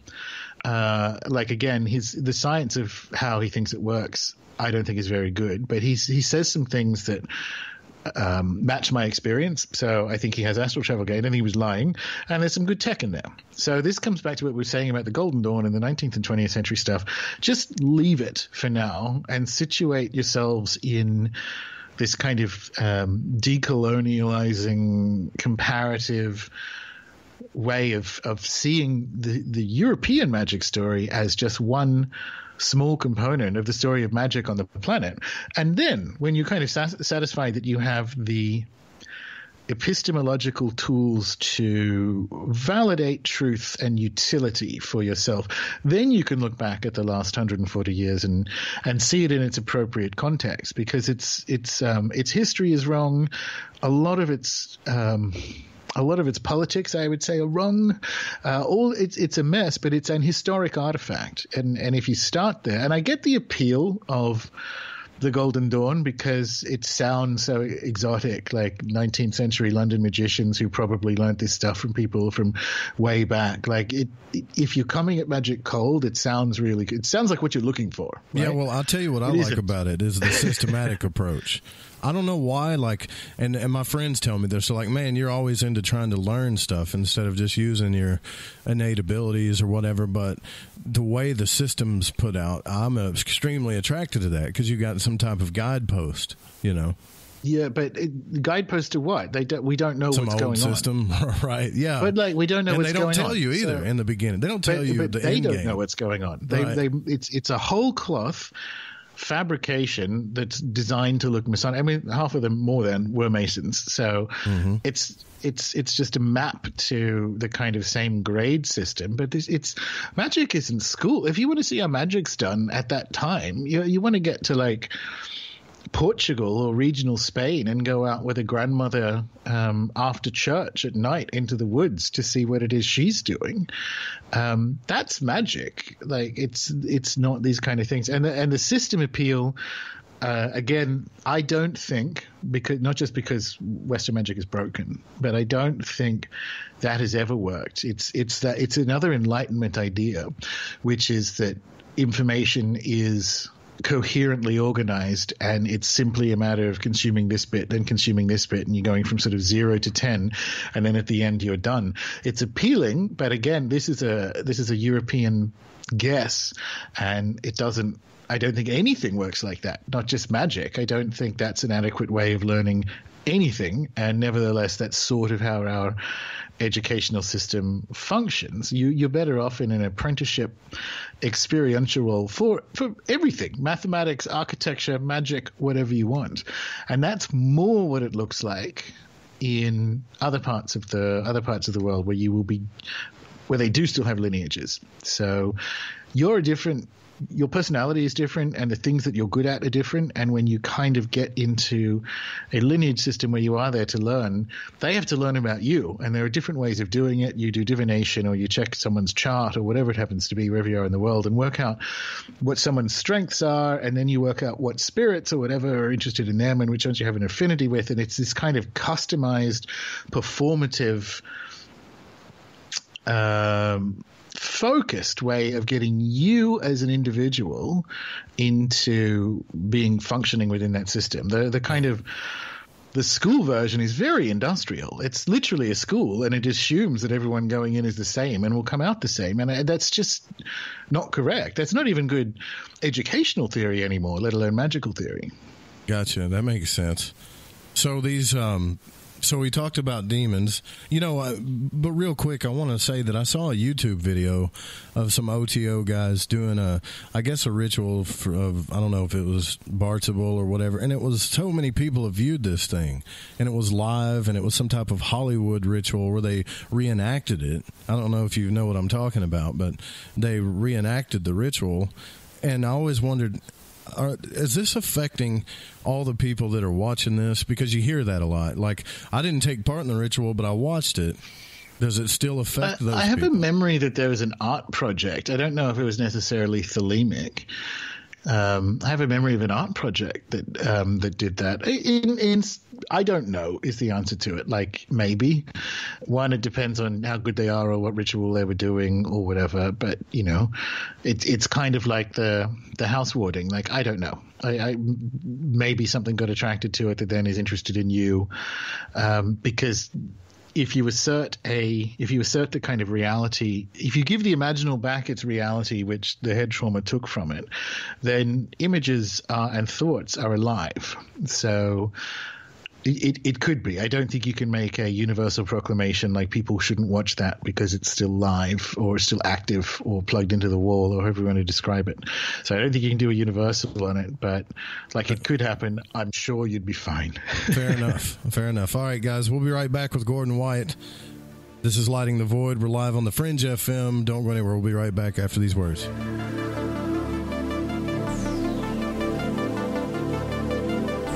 We're back here with Gordon White from runesoup.com. You guys don't forget, if you want to get that Audible trial, there's not a code for that one. Just go to audibletrial.com/LTV radio and you can get that. Someone just messaged me about that. And Gordon White is the author of a few outstanding books. I can't wait to get these books, man. I really can't. And he's got a membership section on the site. And most of you know about the podcast, but if you haven't, I'm sure you can. It's on iTunes. Is it on Spotify? It's pretty much everywhere, isn't it? Yeah, iTunes, Spotify, YouTube, all the various podcatchers. Yeah. So here's something that really fascinates me, and I want to learn how to do this because Frater Sean talked to me about this, and he had a thing where he was telling me, I had this idea when people did these rituals that it was a metaphor, or like I was saying earlier, and this was just my idea or preconceived notion, that it was just in your consciousness. And he said, no, these angels really do show up, and they're very real, and some of them are even a bit scary, but they're real powerful. So like he was saying, he could get them to come into physical existence. And I tried to ask him, well, are you sure that's not in your consciousness? And that's kind of a loaded question too, right? But sure. What is your view? Like, I know what you're trying to say. And it's, you're both right, actually, because everything else in the room is in your consciousness. So yes, I would like, there are some encounters you have and this is just really grimoire specific, okay? Like the available Western magical options in 2018 are much broader. So we'll talk about, grimoiric evocation for sure, but people listening, just bear in mind, and this is something for better and for worse, the site and the book Chaos Protocols is quite famous for, is sort of sigil magic, right? You're fine with sigil magic. Yeah, there's none of this bringing spirit, and you'll get, I actually find it more reliable for getting physical results, but there's something sort of fun after the fact in having something either show up in your obsidian mirror or at the edge of a circle and be there. Like when they show up in the mirror, it's like watching a TV, like it's there, right? So yes, you're kind of both right, and this is the point of the sort of story or the history of the grimoires once they show up in Venice, sort of following the fall of Byzantium. Is you have the archaeological evidence that there are people who have been doing something that looks, it's not at all the same, but it looks very similar to, like, we finally have tradition is even the wrong word because it implies lineage and kind of mouth to ear transmission, but we finally have a magical technology, if you will, that can almost look eye to eye with other magic around the world, Afro-Caribbean magic, New Guinean magic, whatever it happens to be, like actual spirit traditions. We do have one, and it's not. I'm being very careful with these words because the grimoires are historic working documents and they're highly mutative as a result of individual magicians or groups of magicians working with the same kind of like baseline framework. But what they are for is essentially opening the door. So you will get a grimoire as a manual and it's designed essentially for first contact, at which point you and the spirit or spirits or whatever build a way of communicating.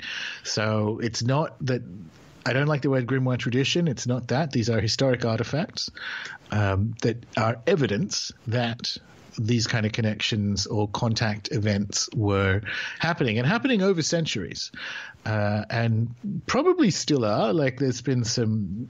It's interesting to speculate based on some of both my friends and my own kind of spirit encounters that there are.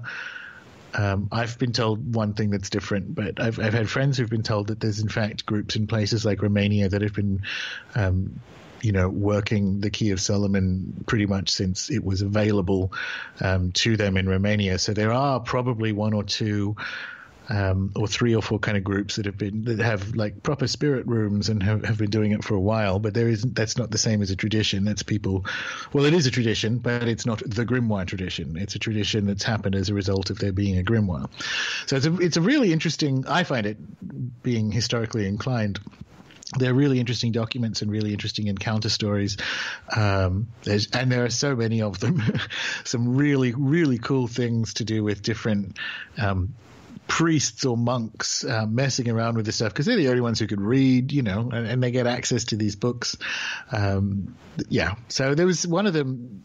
Anselm of, where was he from? Basate is a advisor, 11th century advisor to the Holy Roman Emperor Henri III.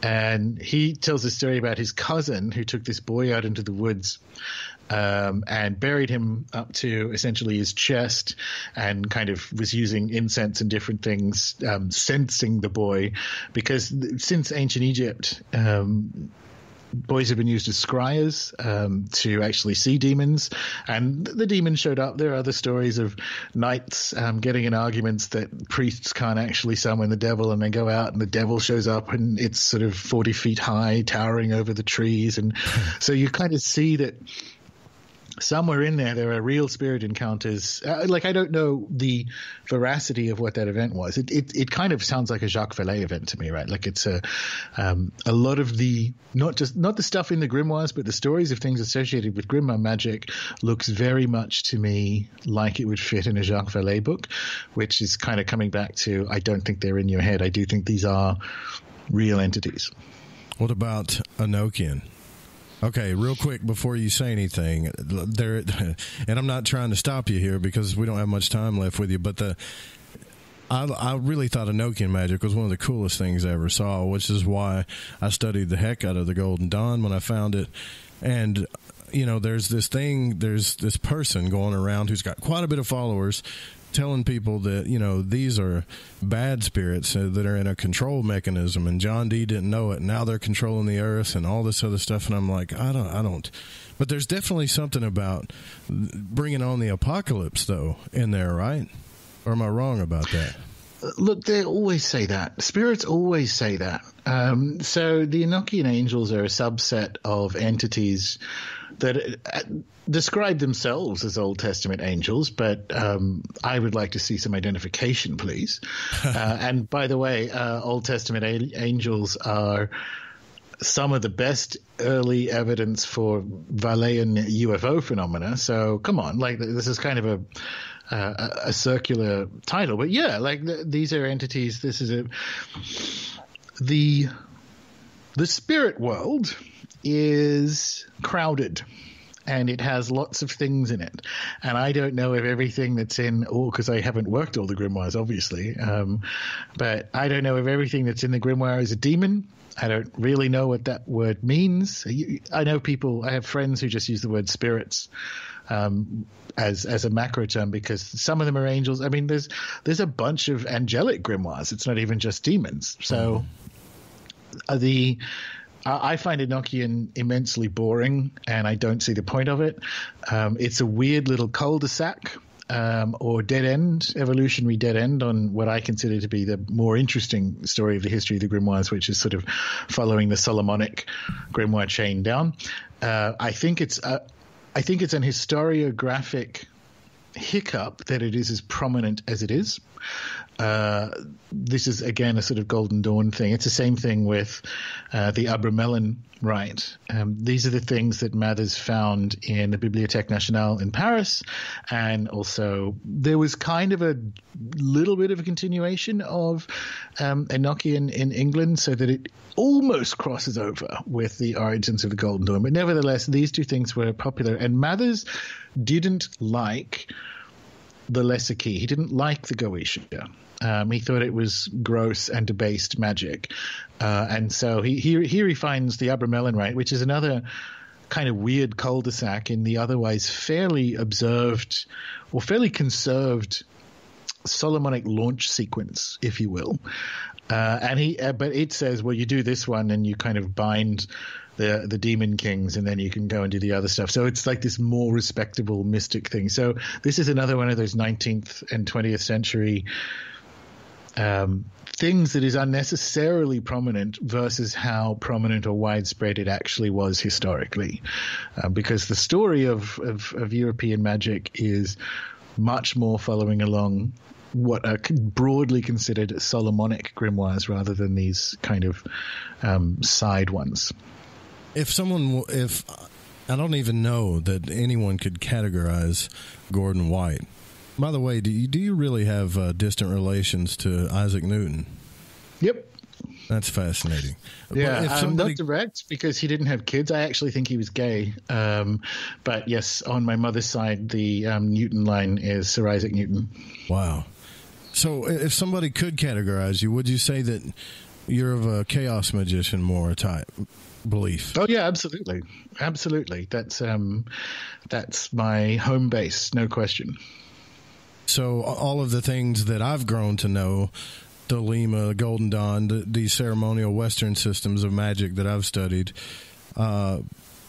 you think, and it's your opinion, which you put on a very persuasive point, that this is still a little bit of head trauma, and we need to just wipe this off the table, right? And pick up some chaos magic books, maybe. The trouble is, chaos magic is a 20th century British. Chaos magic has the same head trauma.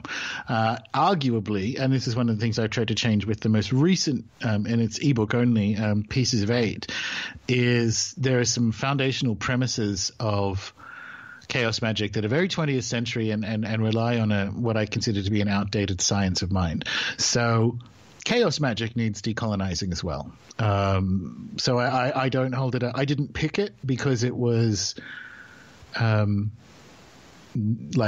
it was clean versus, Golden Dawn or Thelema or whatever. It's painted with the same head trauma brush, but it is more flexible in its because of its nature and because of its focus on efficacy and actual results. It's more flexible or amenable to change or evolution on the foundational premises. In fact, it's kind of implied. It's implied from the beginning that this might be wrong, there might be no ultimate truth, all this kind of stuff. So its foundational premises allow for the decolonializing turn that I think is important not just for magic, but for a lot of the inherited mental furniture that the world has.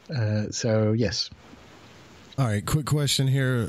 And if anybody's got the one in the chat, I don't think we got time to take a call, but if you got one in the chat, put it in caps, please, so I don't miss it. But alien abductions, paranormal things of that nature, Are they related to these spirits? I don't know. You brought it up earlier, and I've been thinking about it as you've been talking. There's so many counts of abductions and things that, could these be? Well, there are too many counts of abductions for it to be scientific research from an off-world civilization, and that's something Dr. Vallée worked out himself. And as I said to Richard Dolan on my show, I think they've learned what they can learn from inside our butts.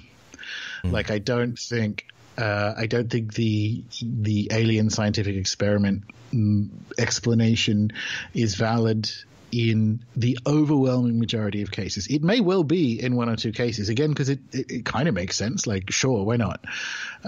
Maybe that could have happened. But nevertheless, if you look at this, firstly, if you look at the fact that they are often preceded by psychic effects or capacities, the most famous one being Whitley Strieber had 20 years of Gurdjieff meditation and a Gurdjieff work experience before his upstate New York encounters that became communion. Oh, yeah. So, like, he was effectively doing magic, and then he has this encounter which I think his analysis of what happened has improved over time, because he's not sure what that entity was. Like, it's the classic gray, but that doesn't, we've just assumed the grays come from there or whatever. So you find that is very often the case. And also, more interestingly, and no one has really done the research on this or much, Valet attempted it, is after these experiences rather than abductions, people do have either improved psi powers or the ability to dream accurate things that happen in the future or so on. So there is something about this interaction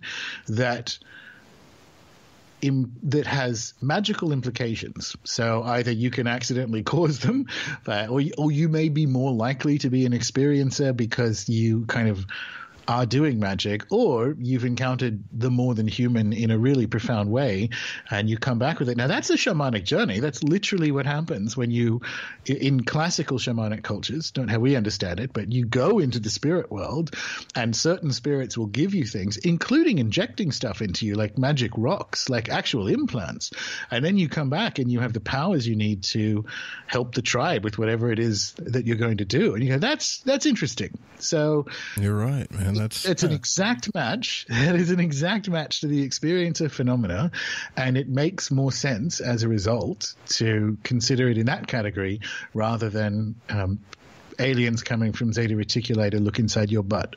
You're so right about that. You know, when Whitley came on this program, I was trying to steer clear away from the probe story and all this stuff because he'd taken so much heat for it, you know, and I found out so many things about him I didn't know. He was doing experiments at the Monroe Institute. He wasn't so sorry now or afraid that these types of things happen. He wasn't so sure about what was going on. And I was like, wow, this is not the Whitley from 10 years ago that I heard on the radio. So you're totally right about that. Yeah, sure. Yeah, absolutely. Interesting life that you've lived. You've sat in both the DeLorean from Back to the Future and the Batmobile. That's so cool, man. The Adam West Batmobile, the good one. You accidentally ended up at the same party as Prince Harry? Yeah, that was the so I was at the Henley Regatta one year, which is like a really it's one of the main events on the kind of calendar. In that sphere or in those echelons of society. I was at the Henley Regatta, got invited to that. That was a spin out because there's like a note from the Queen on the desk to enjoy the regatta. And I'm like, well, I've come a long way from that coal mining town I grew up in. But yes, so he was at the after party. So it's not like we hung out. I mean, we met, but it's not like we hung out or whatever. But yes. I mean, you've lived on 2 volcanoes. You've dived on a sunken city. Richard Branson has bought you a bottle of champagne. I mean, come on, man. Like, you're living a magical life, are you not? This is yes, and simply yes. That's the kind of chaos magic attitude, and it's why I like sigils and so on. Is that you can throw a bunch of stuff out there, and as long as I am enriched by chaos in the almost biological sense of it. So an ecosystem is chaos, rather than chaos being what we've done to Syria. Chaos is dynamism and vibrancy and probability and so on. And if you thrive in that, rather than wanting maybe the kind of sequence, the Masonic sequence of I want to do this and then this and then this, then yeah, if I look back on it, it's an improbable list of things to have happened for someone who only just turned 37, but I can't explain it other than magic. I really, because I did do particularly sigil magic and so on for things like adventure and what have you, and it happened, you know, free, like being invited to banquets in castles in Milan for free and all kinds of just bizarre stuff that shouldn't happen to a kid from a coal mining town in regional Australia. But there you go. I've got one last question, and I'm going to give you a few minutes with this one because this one's bothered me. Like, I feel like alchemy is still one of the greatest mysteries. There's a lot of people that talk about what they know what it is. Oh, it's just simply not being negative all the time. Another man has told me it's about transforming your energetic body, like into some type of star body where you can travel the stars instead of planets. And then you get the Carl Jung theory of alchemy. What is your opinion on this, or do you know what alchemy is? I know that's kind of, you only got a few minutes here, but I should have started. Well, so you know what the term means, right? So alchemy means from Egypt. So it's Arabic. So alchemy, kamet, chemi, whatever. Yeah. So alchemy means from Egypt.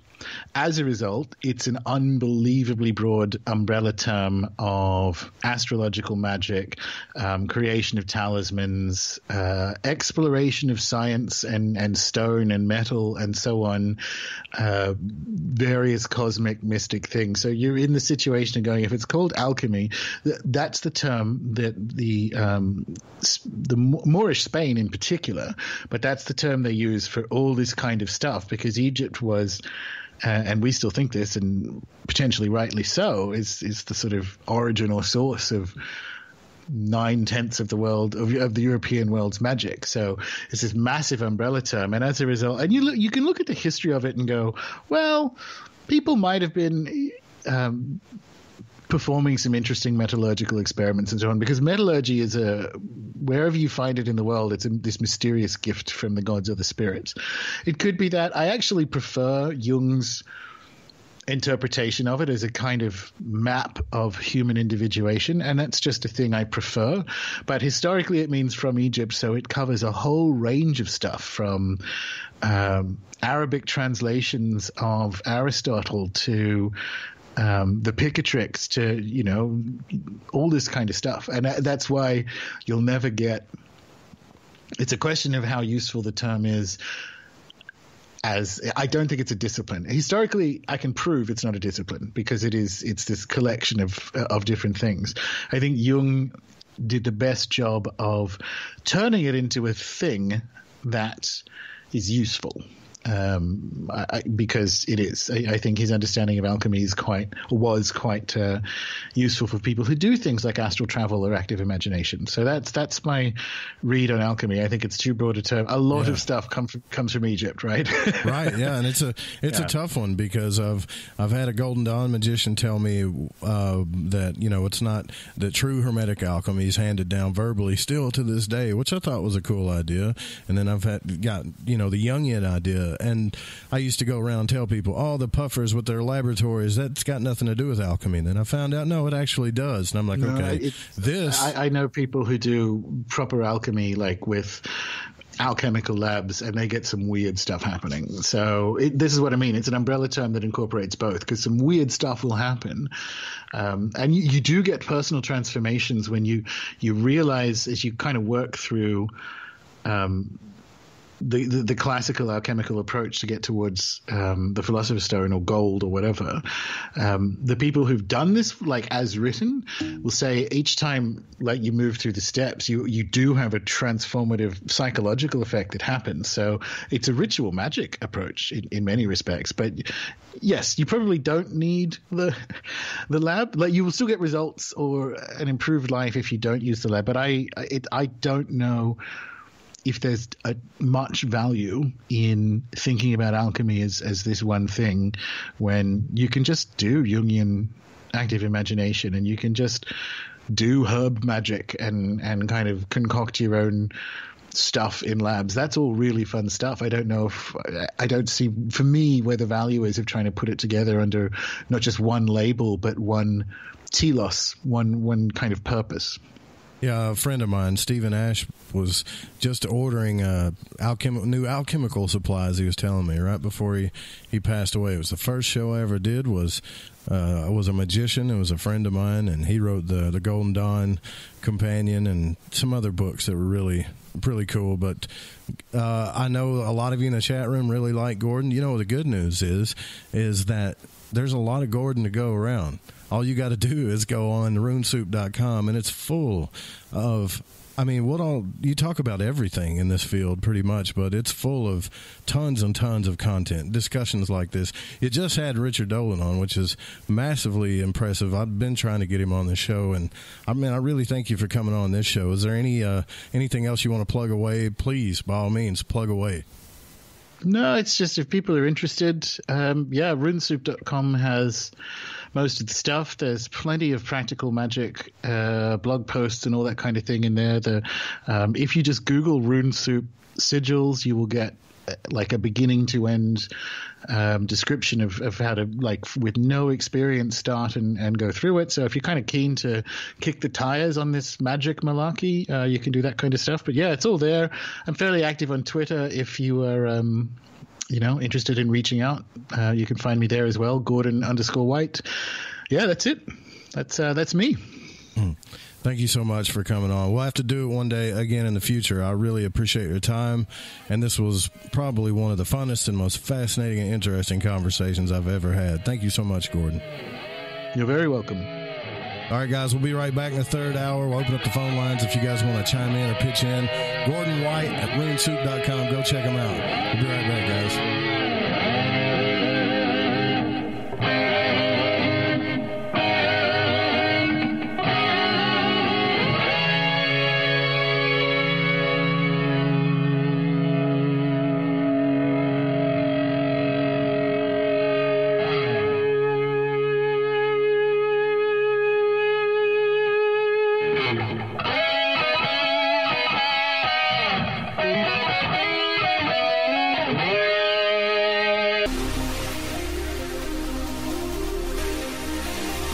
To call Joe, pick up the phone, dial 1-800-588-0335, toll free from the United States or Canada. All right, we're back here in the third hour. We just had Gordon White on from RuneSoup, runesoup.com. Awesome podcast. I listen to it all the time, and I'm probably going to be grabbing some of those books. And if you want to help out the show, you can always just donate. There's a donate button there on the website, and I can tell you the first thing I'm going to get with your donation is a new chair. I'm literally standing up now doing these shows. I can't do this anymore. This chair is killing me. But thank you all, you guys, for your support, your shares, and your likes. I love you. In our third hour, we've brought on some of folks from the Fringe FM. Rich Giordano from the Paranormal Code is with us, as well as Dan Lopez, who does Spiritual Warrior Today Radio. And the first thing I want to do is prove to you guys that they're not the same person. Thank you guys so much for coming on the show. Forget about it. It's great to be here. Forget about it. It's great to be here. See, when you guys talk, a lot of people think, is that Rich or is that Dan? No, they're actually two separate people. And just so you know, I know they sound the same. We got that regional voice, you know. That's what happens. That's my East Coast brother right there. Yeah, that's who we You're are. a transplant. Yeah, I transplanted into Pennsylvania back in 2004. When did you go over to Arizona? Oh, just a few years ago, back in 79. Oh, my gosh. So one of the things that we're planning on that I can go ahead and just say that Rich and I are working on is we're going to do something cool. I think should I tell them about this, Rich? Hell yeah. Okay, so what we're going to do is try to do like a marathon type fundraiser thing, and it'll help out, the show, the network. It'll also help out Rich too, because Rich needs all the help and support you can get for him as well. And we're going to do a marathon thing where we're going to get you involved. We're going to do some cool stuff, and I don't know how. Rich says we can go like 8 hours, but I'm thinking 5. I don't know how long we can do this. How long do you think we can stay on the radio live before we just fall out? You mean we fall out or Spreaker kicks us off? Or what do you mean? Oh, that won't matter. We can always get back on. But I'm talking about physically fall out. I can do 24 hours, Joe. Jesus, man. Yeah, I'm a robot. I shouldn't even ask that question. So anyways, that's what we got planned coming up, like some type of marathon, thanks to the, but I don't know if it's going to be a 24-hour type thing. No, we can do 8 hours, easy. We'll start at 5, and if we feel, we go further. We add hours every time we go. Yeah, we're planning on doing contests, call-ins, remotes, all kinds of crazy stuff, but we're working it out. So I guarantee you it's going to be it's going to be groundbreaking. No one's ever done what we're going to do. Let's just say that. I see a lot of people copying our ideas, or Rich's ideas, especially. People, everybody now, they're all doing these ghost box things, and now people are doing live Ouija board on the radio. Do you ever feel like people are stealing your ideas, Rich? Oh, my God. I can't believe you just said that. Yeah. Open Minds did UFO Jeopardy at the UFO conference starting in 2015 and 16. I've been doing UFO Jeopardy for years on my show, and they finally did it. I knew that because I know Alejandro, and he used to listen to the show because I used to talk about him. So I know he got the idea from me, and it was horribly done. Horribly. I was embarrassed to even have that idea, watching them do it, making it messy. It was awful, but it was fun. Oh, she said, Joe, I thought you were going to do one for Jordan. Yeah, that's all part of it, too. That's more my thing, though, with Jordan Maxwell. But if I don't know how interested Rich or Dan even it would be interested in doing that. But I do want to help support Jordan because he won't talk about this on the air, but I will. When you get into this business, and Rich has talked about this on his show, I know Dan's talked about it, and you become big enough, whether you're a podcast host or you're I don't know, it doesn't really matter, a radio host, or you do videos, vlogs, blogs, whatever it is. When you get into this thing, you sign contracts, and these contracts can literally, they could be really, really bad. And pretty much Jordan done a life's worth of work, and someone else is reaping the benefits from it, and he's not getting nothing. So when he told you that he was literally like homeless and doing it really happened to him. I don't know if it was a bad business. I don't know the semantics of it. I just feel bad because this guy is, man, he may not be accurate about everything, okay, but he was one of the guys that started this whole thing about conspiracy way before we were doing it, and to see all this stuff happen to him really bothers me, Oh, yeah. Let's see, 330 area code, you're on the air. Boopster, this is Moonlight. Hey, what's up, Moonlight? How you doing, man? What'd you think about Gordon White? Not too much, man. Say what? What'd you think about the show? I thought it was a great show, man. Cool. And I gotta get some of those Magic books. I really do. And I've been pissing around on the stuff, and I got to go ahead and get into it. Yeah, it wouldn't hurt to just read it. Like, can't hurt to read about it a little bit. I'll tell you, if you want to learn about it in a safe way and learn about it in a fast way too, Gordon's website's good, but also Frater Xavier's channel on YouTube is called Mind and Magic. If you start with Mystery School, start that playlist. It's pretty good. Just a little FYI there for you. Well, what's on your mind? Hey, seriously, you ain't got a chair to sit in, man? I've got a chair that is... Well, my last chair broke. My cousin gave me a chair that he got. He got this new fancy gamer chair, right? And so he gave me his old one, which I can't even sit in the thing. It's all cattywampus and jollywogged, And then this thing, I got one of these Walmart chairs that I paid like $30 for. It's just got a back and a little stool, and it's literally like killing me. So no. Is it red? Is it red? No, it's not red. It's black. But no, I don't have a chair. Take that chair and post it on blasted Facebook. Say this is my chair. Yeah, so this is your chair, and I'll go ahead and I will go ahead and I'll pledge $150 to get a chair. Are you serious? Okay? To get a chair. That's a chair. We'll pick out a store near you, an office furniture store. And we'll get somebody else who's going to go ahead and pledge the money, and we're going to get you a new chair, okay? Damn it, dude. I'll hold you to that. I'm extremely selfish when it comes to my butt. $150 from me. Okay. All right. Wow. Thank you, brother. I appreciate it. Yeah. Moonlit for the win. No problem, man. We're going to get you a chair this week. That's great. Good job, Moon. I love you, man. I really do. Okay. I think I'm about to cry. You can't be doing your job if you got nothing to sit in, man. Yeah, tell me. You got to be comfy to be able to do your job. Isn't that sad? It's inhumane. It is kind of sad. Yeah. But I appreciate it, brother. I do. You have no idea. No problem, man. Thanks for calling. We'll talk. We'll find a place nearby. Come on, somebody out there's got to be able to cough up a few bucks to help out. We get him a decent chair, okay? Yeah, for real. I appreciate it. Did you have anything you wanted to say, or did you have a question though? But I don't want to just. No, I'm just bothered about you not having a chair. I like the show tonight. It was a good show, and I got to get some stuff for protection and stuff. And I got an entity that's been holding on to me for a good while. What kind of entity? I got to entity? get rid of them, and I mean, if you don't mind me asking. Yeah, go ahead, boy. What kind of entity? What is it doing to you?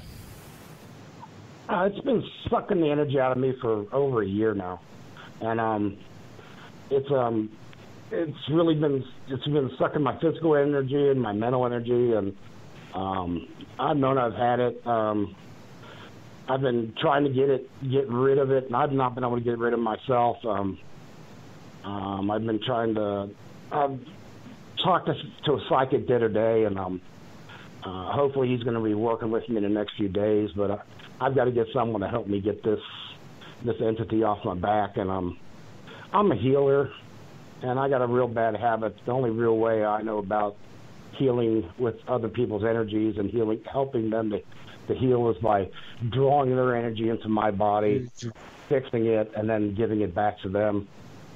And when I do that, I leave myself real susceptible to getting a hold of anything bad that they have. Yeah. And that's where, if it's something that I can't, slough off myself, I end up getting stuck with it, and then I've gotten something bad over. It's been at least a year, and it might have been as far back as 2 years or so, but it's just gotten bad over this last year, and it's really draining me down. And I got to get someone to get this thing off me. And I've talked to 3 psychics now, and all three of them have picked up without knowing me or sight unseen that I've had an entity sucking off my energy.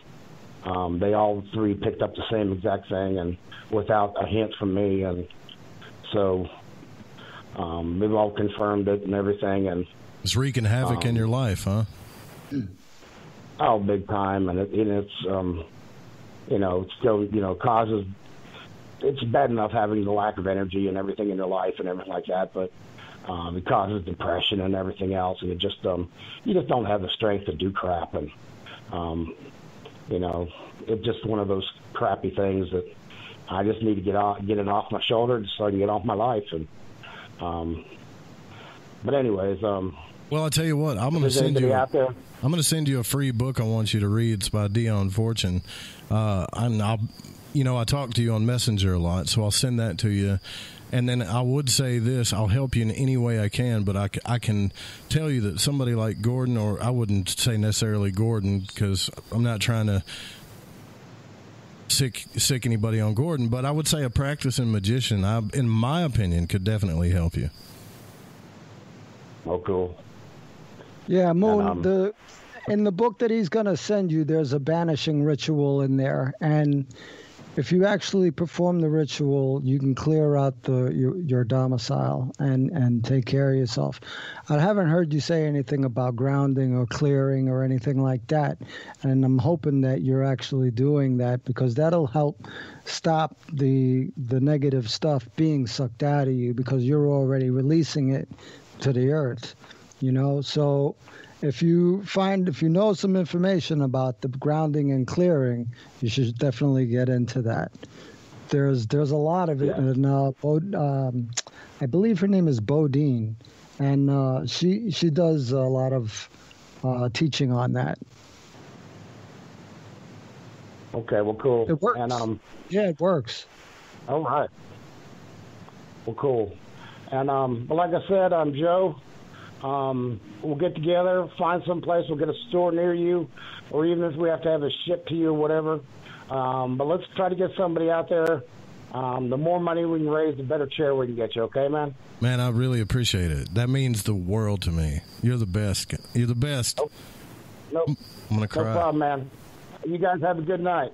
You too, brother. Good night, Moon. Bye. I'm going to cry. Rich, say something before I do something stupid. I don't know what to say, man. That was beautiful. I'm joking. It was beautiful. That was really cool. You and I have the same chair, so I understand how you're feeling. I have that same chair. It's a little swivel, a little tiny back, right? Yeah, the tiny back. I threw it the other day, and I even, because I got so mad at it, I think it was the day before yesterday. I threw it, which was a stupid thing to do, and now the back is all twisted, which made it even worse. But you said, I know you were in there listening to the show, Rich. You remember you did try to invoke the devil, and it's really cool to hear you on your show how you're not so skeptical about it. I know you're still skeptical about it, but, I mean, what do you think? I mean, this stuff, to me, this stuff is real.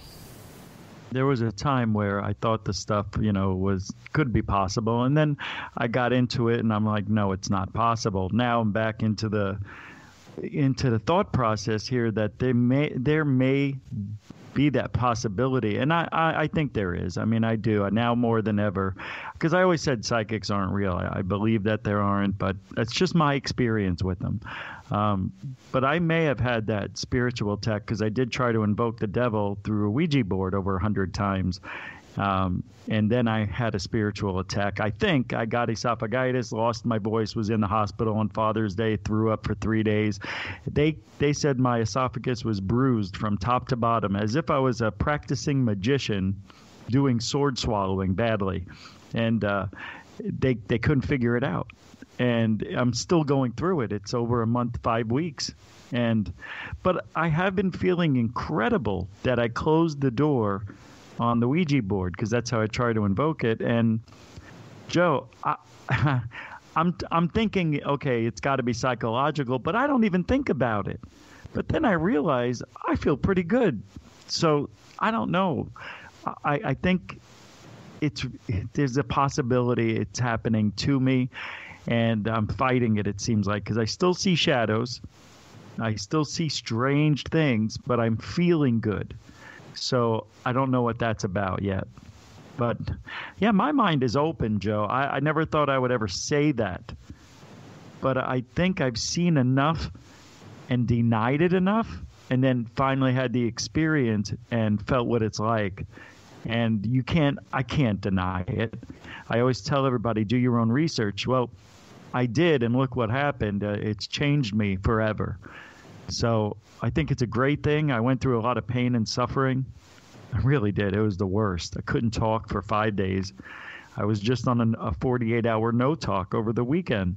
I have to tell you about that off air. What do you mean a no talk? You couldn't talk for 2 days? All right, I'll tell you. I mean, you don't have to be specific, but that just sounds rough. I didn't want to steal all the airtime, but I'll tell you what happened.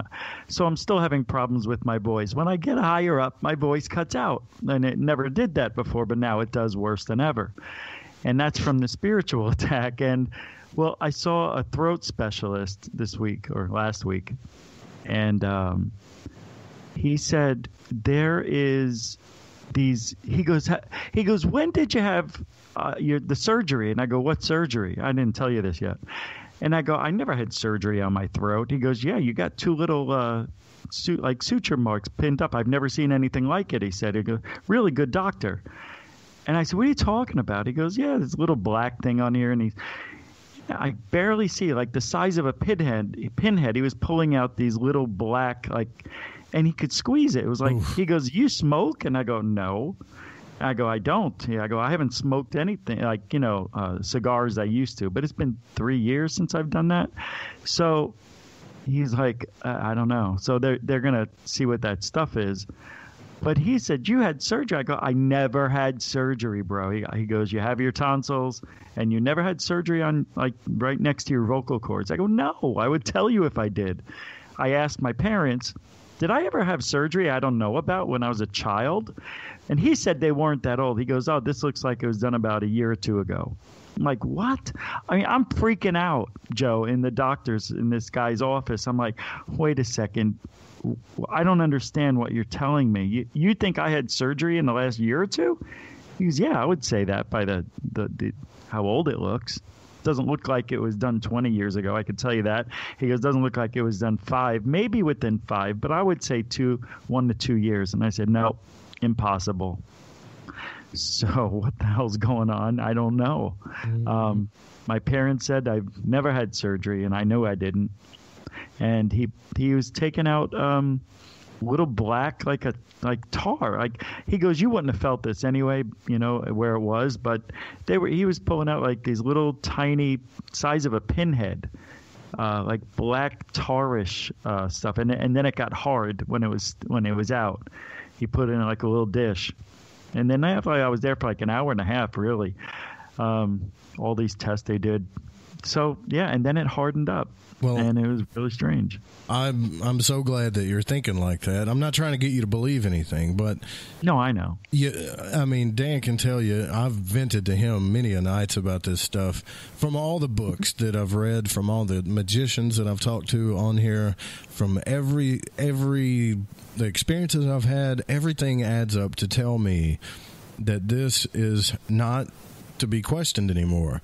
You could call it magic. You could call it spirituality, you could call it psychism, whatever you want to call this thing, this other world and this other, it's there. I'm 100% convinced that it's there. I'm no longer skeptical about it. This aspect of it, yeah. I mean, the Bigfoot stuff, I'm still skeptical, Dogman, blah, blah, whatever. But this, I am not. And so if this is real, then to me, these other things could be real. Now, if you want to question my integrity or Rich's integrity or whatever you want to do to try to build yourself up in your crazy world, go right ahead, but I'm telling you, it's not going to do anything for you. Not only that, just about a week or two ago, I did a ghost hunt at my brother-in-law who passed away, his house. And I got several EVPs of not him, but probably his daughter who died when she was 13. And you could hear her voice clear as day. It's really strange. Like, saying, go for it, or, whatever she said. I can't remember. I wrote it all down. But very interesting that I caught that. And I was even touched when I was there. So there's something out there. And the weird thing is, you would think getting touched and not seeing, you would freak out, right? And you wouldn't stay there. But I really wasn't scared. It was as if I was up for the challenge. And now I understand why these ghost hunters do it, because you can't see it. So you're in doubt that it's really happening, right, even though it did. And I kept, like, I was doing a Facebook Live, and in my right hand, I had my phone for the Facebook. And as I was trying to hold it up to look in the house because I was locked out of it, I felt 2 fingers push down on my wrist, and I felt it there for like 30 minutes afterwards. It was like tingling. And it freaked me out. I go, oh, my God, I was just touched. And you can hear my voice crackling. I got emotional because it was very emotional, Yeah, and I can't explain it. The EVPs, getting touched, having my camera bag. The camera was around my neck. I had a strap holding it so I could be hands-free. And I went to lift my head up, and I couldn't. And it was being pulled down, like my brother-in-law was, messing with me. Every time I went to go lift my head twice, and I couldn't. So I thought maybe I got latched onto something. The strap got caught. There was nothing near me. It was so cool. There's something out there. I know it. But I don't know how it works, and that's why people get freaked out by it or put it into denial, which I used to do all the time. Well, and Dan, he's living a whole nother life where I don't know if you want to share this or not, Dan, but you've got some health issues that you're dealing with and stuff. And look, I'm not trying to be dreary or negative or anything like that. I just want people, number one, to understand that this thing is real, whatever you want to call it. And number two, if you learn about it, you might be able to not only block bad stuff that's coming into your life, I mean, realistically block it, not just wonder if you're blocking it, really do it. And also empower your life in a good way. And I don't think there's anything wrong with that. And I'm just curious, Dan, of your beliefs. You believe that too, right? A little bit. Did we lose Dan?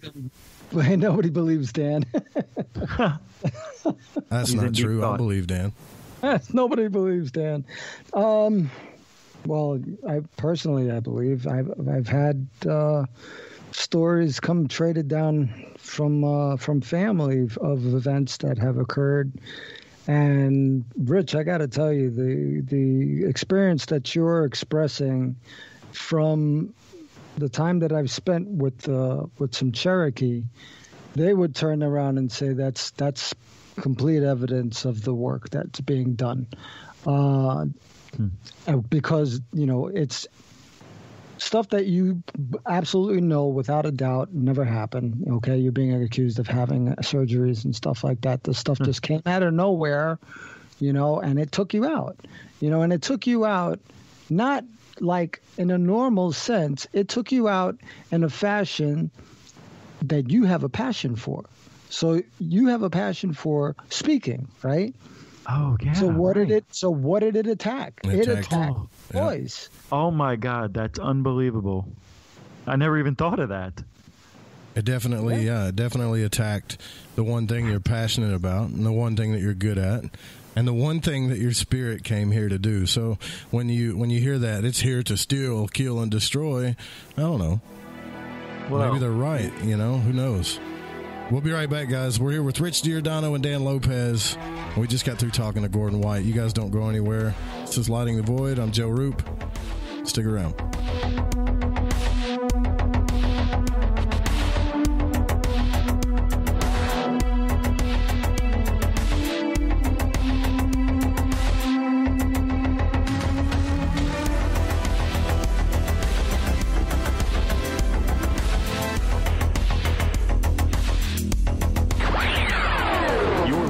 To Lighting the Void Radio. FM.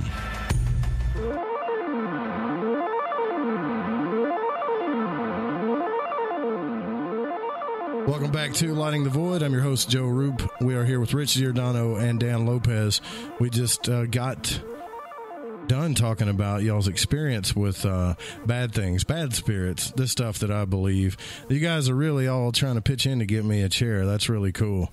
But I will say, saying nasty stuff in the chat room will get you booted. So I'll give you a red, yellow flag once, and the second time, you're out. So, I mean, just be nice, be respectful. That's all I ask. It can't be that hard.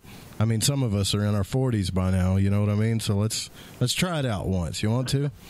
Anyways, I'm fascinated. I think the next book I'm going to grab is Gordon's books. I've talked to so many magicians on this show, and I really believe in the power of it.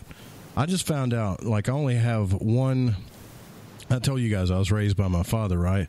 But I only have one female figure left in my life, and that's my mother's mother, my grandmother. One of the ladies that would just spoil you to death. I could go tell her right now I needed a chair and she'd get me one, but I'm not going to do that because, honestly, that's my grandmother. You don't do that kind of stuff, and she needs to take care of herself. So, anyways, we just found out that she's got, I guess, a tumor or something in her lung, and she doesn't even smoke, Christian woman, God-fearing, lovely woman, and it's the last woman in my life. I know that sounds kind of weenie-ish, but I'm really afraid to lose her. And if she would let me, I would break out any one of these books and try to get rid of that. You know what I mean?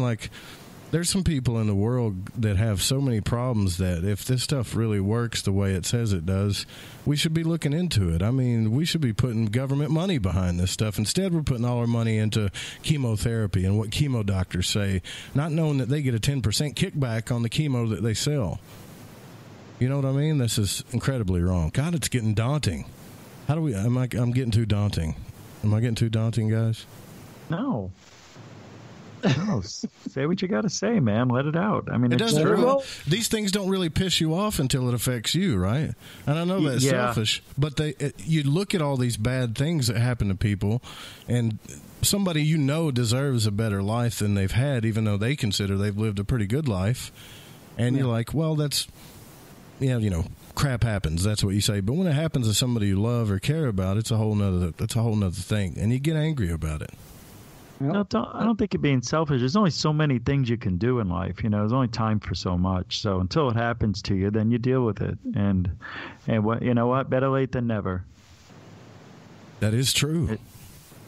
I agree. The next thing you got to do, Rich, is you got to do.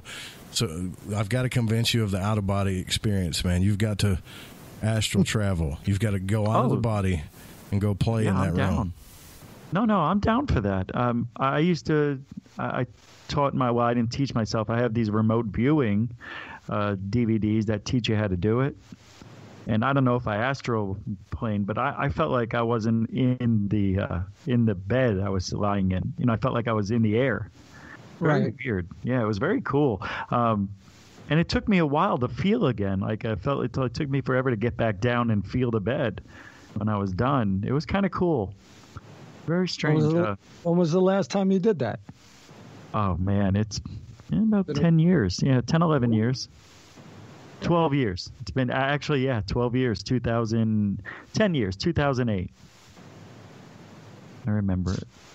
Very cool. Very cool. Yeah, because that's when I got the DVDs, and I remember why, because me and my wife separated in 2009, so I remembered it was a year before that. All right.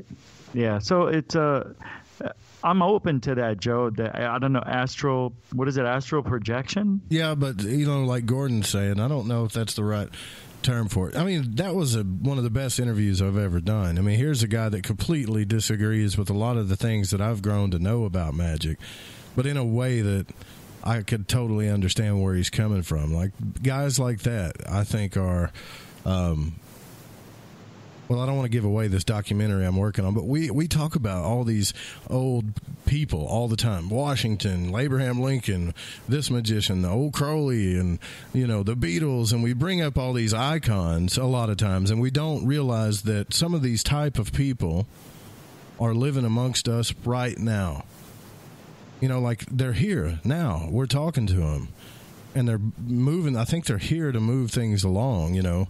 And some people say that, you know, well, that's the kind of work you're doing, Joe. I'm not. This show is about questions. I'm not here to progress or bring on some type of crazy future. But these questions have brought people on the show that I realized that, like when Stephen Ash passed away, this guy was here to open up the people's minds about magic, whatever perspective it was, and it was a great thing. And I don't know, tomorrow night, Wayne McCrory Jr. is going to be on the show, and we're going to talk about how this relates to all the different religions and a little bit of technocracy and stuff, but all the different religions, how, like Gordon was saying, all these people called it different things. Spirit travel, traveling in the spirit vision, it's even in the Bible. You know, whether I was in the spirit, I do not know. So all these people are calling it different things, but we call it astral travel, and it makes it sound kind of, I guess, hipsterish type thing, when really it's a natural thing that I think we've just been missing out on or haven't realized. You know what I mean? Yep. Very much so. Fascinating. Great answer. Yes. Well, why do you think that, Dan? Because I had been thinking about it for a while now, because it's a lot of it is the same and a lot of it is considered different for particular reasons. Like Rich was talking about the remote viewing. While you're remote viewing, you're kind of astral traveling. When you're out of body, you're kind of astral traveling. When you're going into another depth of plane of existence, whether you're dreaming or you're lucid dreaming, you're in another state. You're in another state of being. So while the words are different, they're just labels of some similar how do you call that, experience that is occurring. You know, so it's like, you know, just because it says something different, it was just like Rich was saying before. I told it as soon as I said, F you, devil, F you this, F you that, and I got Jesus and I got God and blah, blah, blah, blah. And then you turn around and you say, but I believe in him, but I believe in him in my own way. And so why is that any different than a belief, than anybody else's belief in the spirit realm? You know what I Exactly. mean? It's just a different name for the same experience. Exactly. Right. Right on. That's what I'm saying, Joe. Yeah, I get stuck on these. I'm always looking for systems, right? Like, that's why I was attracted to the Golden Dawn system of magic, because it's a map. But, I think Gordon's right. And it is mapped out in a way of old 18th century, like old stuff, I mean, it doesn't mean it doesn't work, but it's definitely when you do those things, and this is a problem, I think, with a lot of magic, is when you open up a book, even if it's a beginner book, they'll say, well, do this ritual, do this stuff, say this 5 times, clap your hands, whatever they tell you to do, and there's nothing in there that says why or where it comes from. And that's what I'm trying to figure out. The questions, you'll never figure that out. The hell you say? I think we can. What do you mean? There's no a history. Say, for instance, you open up a book. You'll if anybody listening to the show goes and buys a Golden Dawn book, like a systematic book, like Israel Regardie's Complete Golden Dawn System of Magic, you open it up and it's so thick. It teaches you about the tarot, geomancy, astrology, alchemy. All the rituals in the system, elements, everything. Right? It's a great starter book. But then it tells you, here's the neophyte temple, here's the rituals you do, here's the altar, and then you do it like this. You draw a pentagram and yada, yada, yada. But it never says why. Why are you doing these things? And I think that's what scared a lot of people. Like, the sheriffs don't mind wearing a pentagram when it looks like a badge, but if you draw it on a piece of paper, that freaks them out. And so that question, why does it work, should be answered. I think it's important. I mean, don't you? I agree. I'd like to know where I'm getting my understanding from. I know Rich always asks if this thing is real or not, and he goes by the experience more than just by what's written. We don't get into that. No. We don't challenge our information. See, that's the thing. And I can understand where Gordon's coming from when he was talking about people will get an idea from a book and it can transition to another book, and nobody will ever question the fundamental idea of what's being transitioned between these books. And then you got these speaking heads out here in the paranormal community that, all they got to do is get enough followers and everybody's just going to believe them. But where are you getting this information from? You know what I mean? That's where we need to ask. Where are you getting this information from? What is the source of your information? You can't take these things to court and prove it. I believe if somebody did it right, they could take magic to court and prove it, and you don't need a talking head to do that. But I think we're just, from the 410 mindset, we're not asking the right questions. And that's Jordan Maxwell's whole thing. We need to start asking better questions instead of making less statements. Less statements, more questions. And also do your own research. Try to find the answers yourself. You may find that answer, and it may be something you could share with everybody. Exactly. What would you call good research, though? Just out of curiosity. Okay, like what I did. People always talk how the Ouija board this, Ouija board that. I've never seen a Ouija board move. I've tried it before. So I tried to invoke the devil with the Ouija board, and nothing really happened. The because if anybody's going to move the Ouija board, it's the devil. Or a demon or something, right? But I wanted to do the research to prove that it's just a cardboard thing and a plastic planchette, and that's all it was to me. I didn't really get any evidence. I got some hissing, and some growling on EVPs, but even then I could probably say it was the floor creaking or maybe me taking a deep breath. There's ways to just shrug that off. So it didn't move. And in my mind, I don't think they do move. So I did the research. That's research. Or going out and learning, different techniques on whatever it is you're doing, with UFO hunting, ghost hunting, palm reading. There was a guy who did palm readings for a living to get himself through college. And his friend goes, have you ever tried doing it backwards? He goes, what do you mean? He goes, do the readings in reverse. Give them the reverse reading. I heard so he was doing it to this one lady, and he can't get a read off her. She's not saying anything. He's thinking, my God, I must be doing horribly. And he goes, and when they were done, he goes, so what's the matter? How bad was this? She goes, you were so accurate. I was scared to speak. You know, it was more perfect than he did it the other way. So that's weird to me. So how can that even work the opposite, you know, when it's supposed to work the other way? I think it's all interpretation. So that's what is so difficult about the paranormal. It's hard to get this data that we need and have it consistently be in everyone else's hands. Everybody has different data. So it's very confusing. Yeah, people feel different things. Spirit box is not going to work the same in one place as it did in another.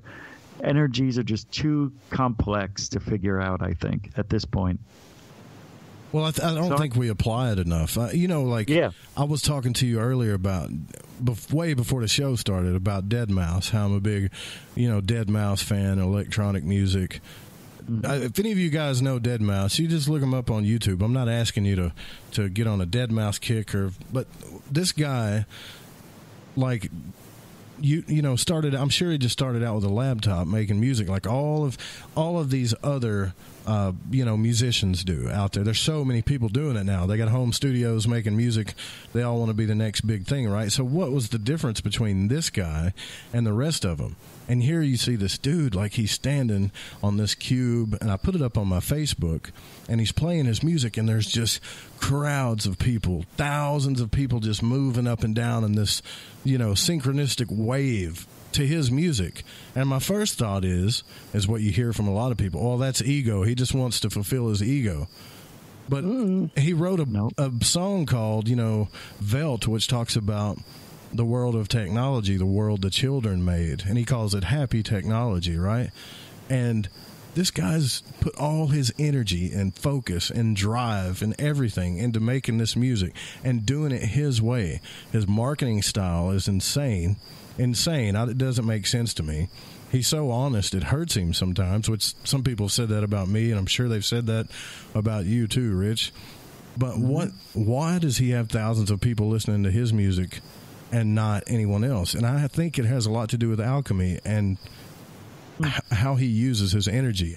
I don't think he's a magician. I just think it's his energetic nature, man. What is he focused on? I hope you can see what I'm getting at. And now me, as the skeptic, would say, it's just meeting the right people at the right time, right place. He wears that big mouse head, and he's very good at what he does. He's got it. His sounds are better than everybody else's. He just knows how to do it right. It could be just that. But, like, maybe it is alchemy. Maybe it is that he's got that it factor because of it, because of magic or whatever it is. He's got the big mouse head. But what if it's magic, right? It could be, yeah. What if the mouse head is his sigil, and it represents his soul spirit? Right. Why not? You see Absolutely. what I mean? Yeah. Very cool. Yeah, I know, right? But there's some synergy involved, I think, when it comes to beats, music. I don't know if anybody's been following what is his name? Graham whatever something. Graham Hancock? Not Hancock. No, the other one. Grant Cameron. Yeah. Yeah, he's gone from the nuts and bolts, see it, feel it, touch it. Now he's into the spiritual side of things, and he says it's in the music, the aliens that talk to him, I guess. And that's not the only person who said that. It's in the music. So maybe there's something, it's a primal thing, too. It feels good. You can feel the beat. It's so primal, beating a drum or just making something that can be in sync with other humans. That's something that's hard to do, and when it happens, it's like magic. It's like the best feeling. Yeah. When I was talking to Lan Madol about getting rid of demons, he was actually talking about, he was trying to cut a deal with a demon to get some money for his family. And what the demon, he said, told him was, look, I'll give you 6 months. Like, this demon's cutting a deal with him, talking back to him. I'll give you 6 months to come up with this money, $1,000. And look, if you can't come up with $1,000 in 6 months, you're not much of a magician. And at first, he wanted to cut that deal with that demon. Then he realized what the demon was doing. And then he took over. Like, no, dude, you're going to make this deal now because I need it and I want it now, right? And basically what he was saying is I think the difference between people like, let's just say Deadmau5 or successful people, and it's not the ego, by no means. That plays a part. But I think the difference is when the demons or whatever you want to call them are telling them in their head, cutting deals, telling them it's something else, putting doubt in their head or whatever, they square their shoulders, like a friend of mine told me, and tell them, F you, this is what I'm going to do, this is how I'm going to do it, and this is totally me. And I'm going to put it in pictures, I'm going to put it in symbols, I'm going to put it in music, lights, color, smell, and you're going to get the hell out of my way. Right? And the dude's, he's like a little kid living in a world that we think is full of adults. Have you seen this guy's house? I don't know, man. I'm not trying to idolize Deadmau5, but I think a lot of people have figured that out. Didn't Christ say that, you're not going to enter heaven until you become as a child? Well, I believe being as a child is a state of mind. We used to be that way. But we let the demons and the adults and all the bullcrap and all the talk and all the doubt and everything you want to say interfere into our heads, and it's holding us back from everything that we want to be. I said that earlier tonight. That's a weird coincidence. That's so true. Did we you lose for real? it. I didn't listen. I'm sorry. No, that's okay. Yeah, it was very short, but I said, if we can go back when we were kids and remember how we used to, talk to ourselves, but we were all different characters. We played with our toys. We were the good guy, the bad guy, and all these different things. We don't do that when we get older. We're too involved with life, paying bills, an argument with the wife, I got to walk the dog, all these different things. When you're a child, you're free, you're open, you're accepting of anything and everything. And I think you're still a sponge at that point, too. And we lose our way when we get older. Somehow, Well, there's a 71-year-old woman right now who's winning she's 80, actually. She started working out when she was 71, and she's breaking records right now because she set her mind. Now, who would think that? Nobody. That's impossible. But I think it was Rudolf Steiner or somebody else that did a study that shows that every time a human breaks a record, the rest of humanity catches up, and it's no longer a record, it becomes the norm. And they did study in track and running and stuff that people said was impossible, but when one person does it, the rest of the world realizes it's a reality, and we all accept it, and now everybody's breaking that record. Isn't that weird? It's bizarre. It's like you set a new level. Yeah, that's right, like in a video game. They leveled up. It took one person, one human to do it. But when are we going to do that in the work? I'm not saying it doesn't count in sports, but we should really do that in the things like you guys, vote with your money. Stop voting about your beliefs. Vote with your money, right? Like, don't you guys want that, I guess, that aspect or that fundamental to work in your life financially and with your health? Because it can. These people have already set boundaries about reaching your dreams. And earlier, Kevin was talking about, this thing is attacking me. Like, he knows innately, his spirit knows that it's not, I guess, something a pill can cure. It's something spiritual that's happening to him. Yep.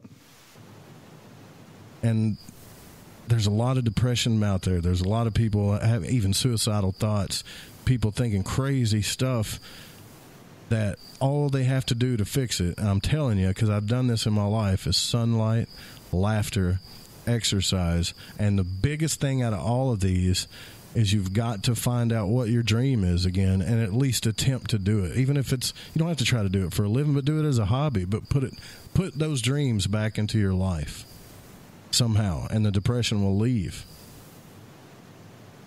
But anyways.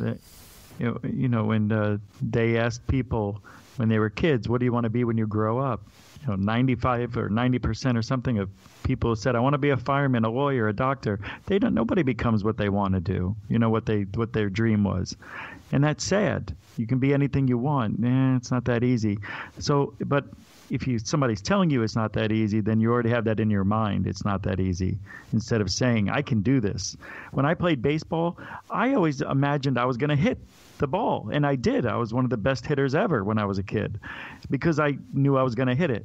I didn't think, oh, God, I'm afraid of striking out. I go, I can't wait I hope they don't walk me. Throw me a strike. I want to hit it. And I hit more than anybody else. It's a mentality, man. Is that magic? maybe you're controlling your destiny, your universe, because I believe we all have our own universes. We can do whatever we want. We're all gods in a way. God made us in his image, then aren't we part God? So right. I think we can do that with our minds. Mind over matter. Oh, that was in Search Of, if anybody watched it. Well, I want to. Hey, we got to get out of here. Yeah. Okay, I know it sucks, right? But we got to go tomorrow night. Wayne McCrory Jr. is going to be on. We're going to try to put this stuff together. Technically, that guy's pretty awesome, intelligent too. So it'll be another intelligent conversation, guys. Thank you for coming on with me on the third hour. I really appreciate both of you a lot. You have no idea. Thank you. Yeah, we appreciate you too, man. That was awesome. Absolutely. Rich. Forget about it. Forget about it. It was good. Thanks, Joe. It was good. We got to get on together again. Yep. All right, guys, we're going to get out of here. Don't forget, tomorrow night, same time. And don't forget also that the show is produced by the Fringe FM and cannot be rebroadcast or syndicated without written permission. Music was by Chronox, Bundy, Kevin MacLeod, and Space Station. See you guys tomorrow night. Good night.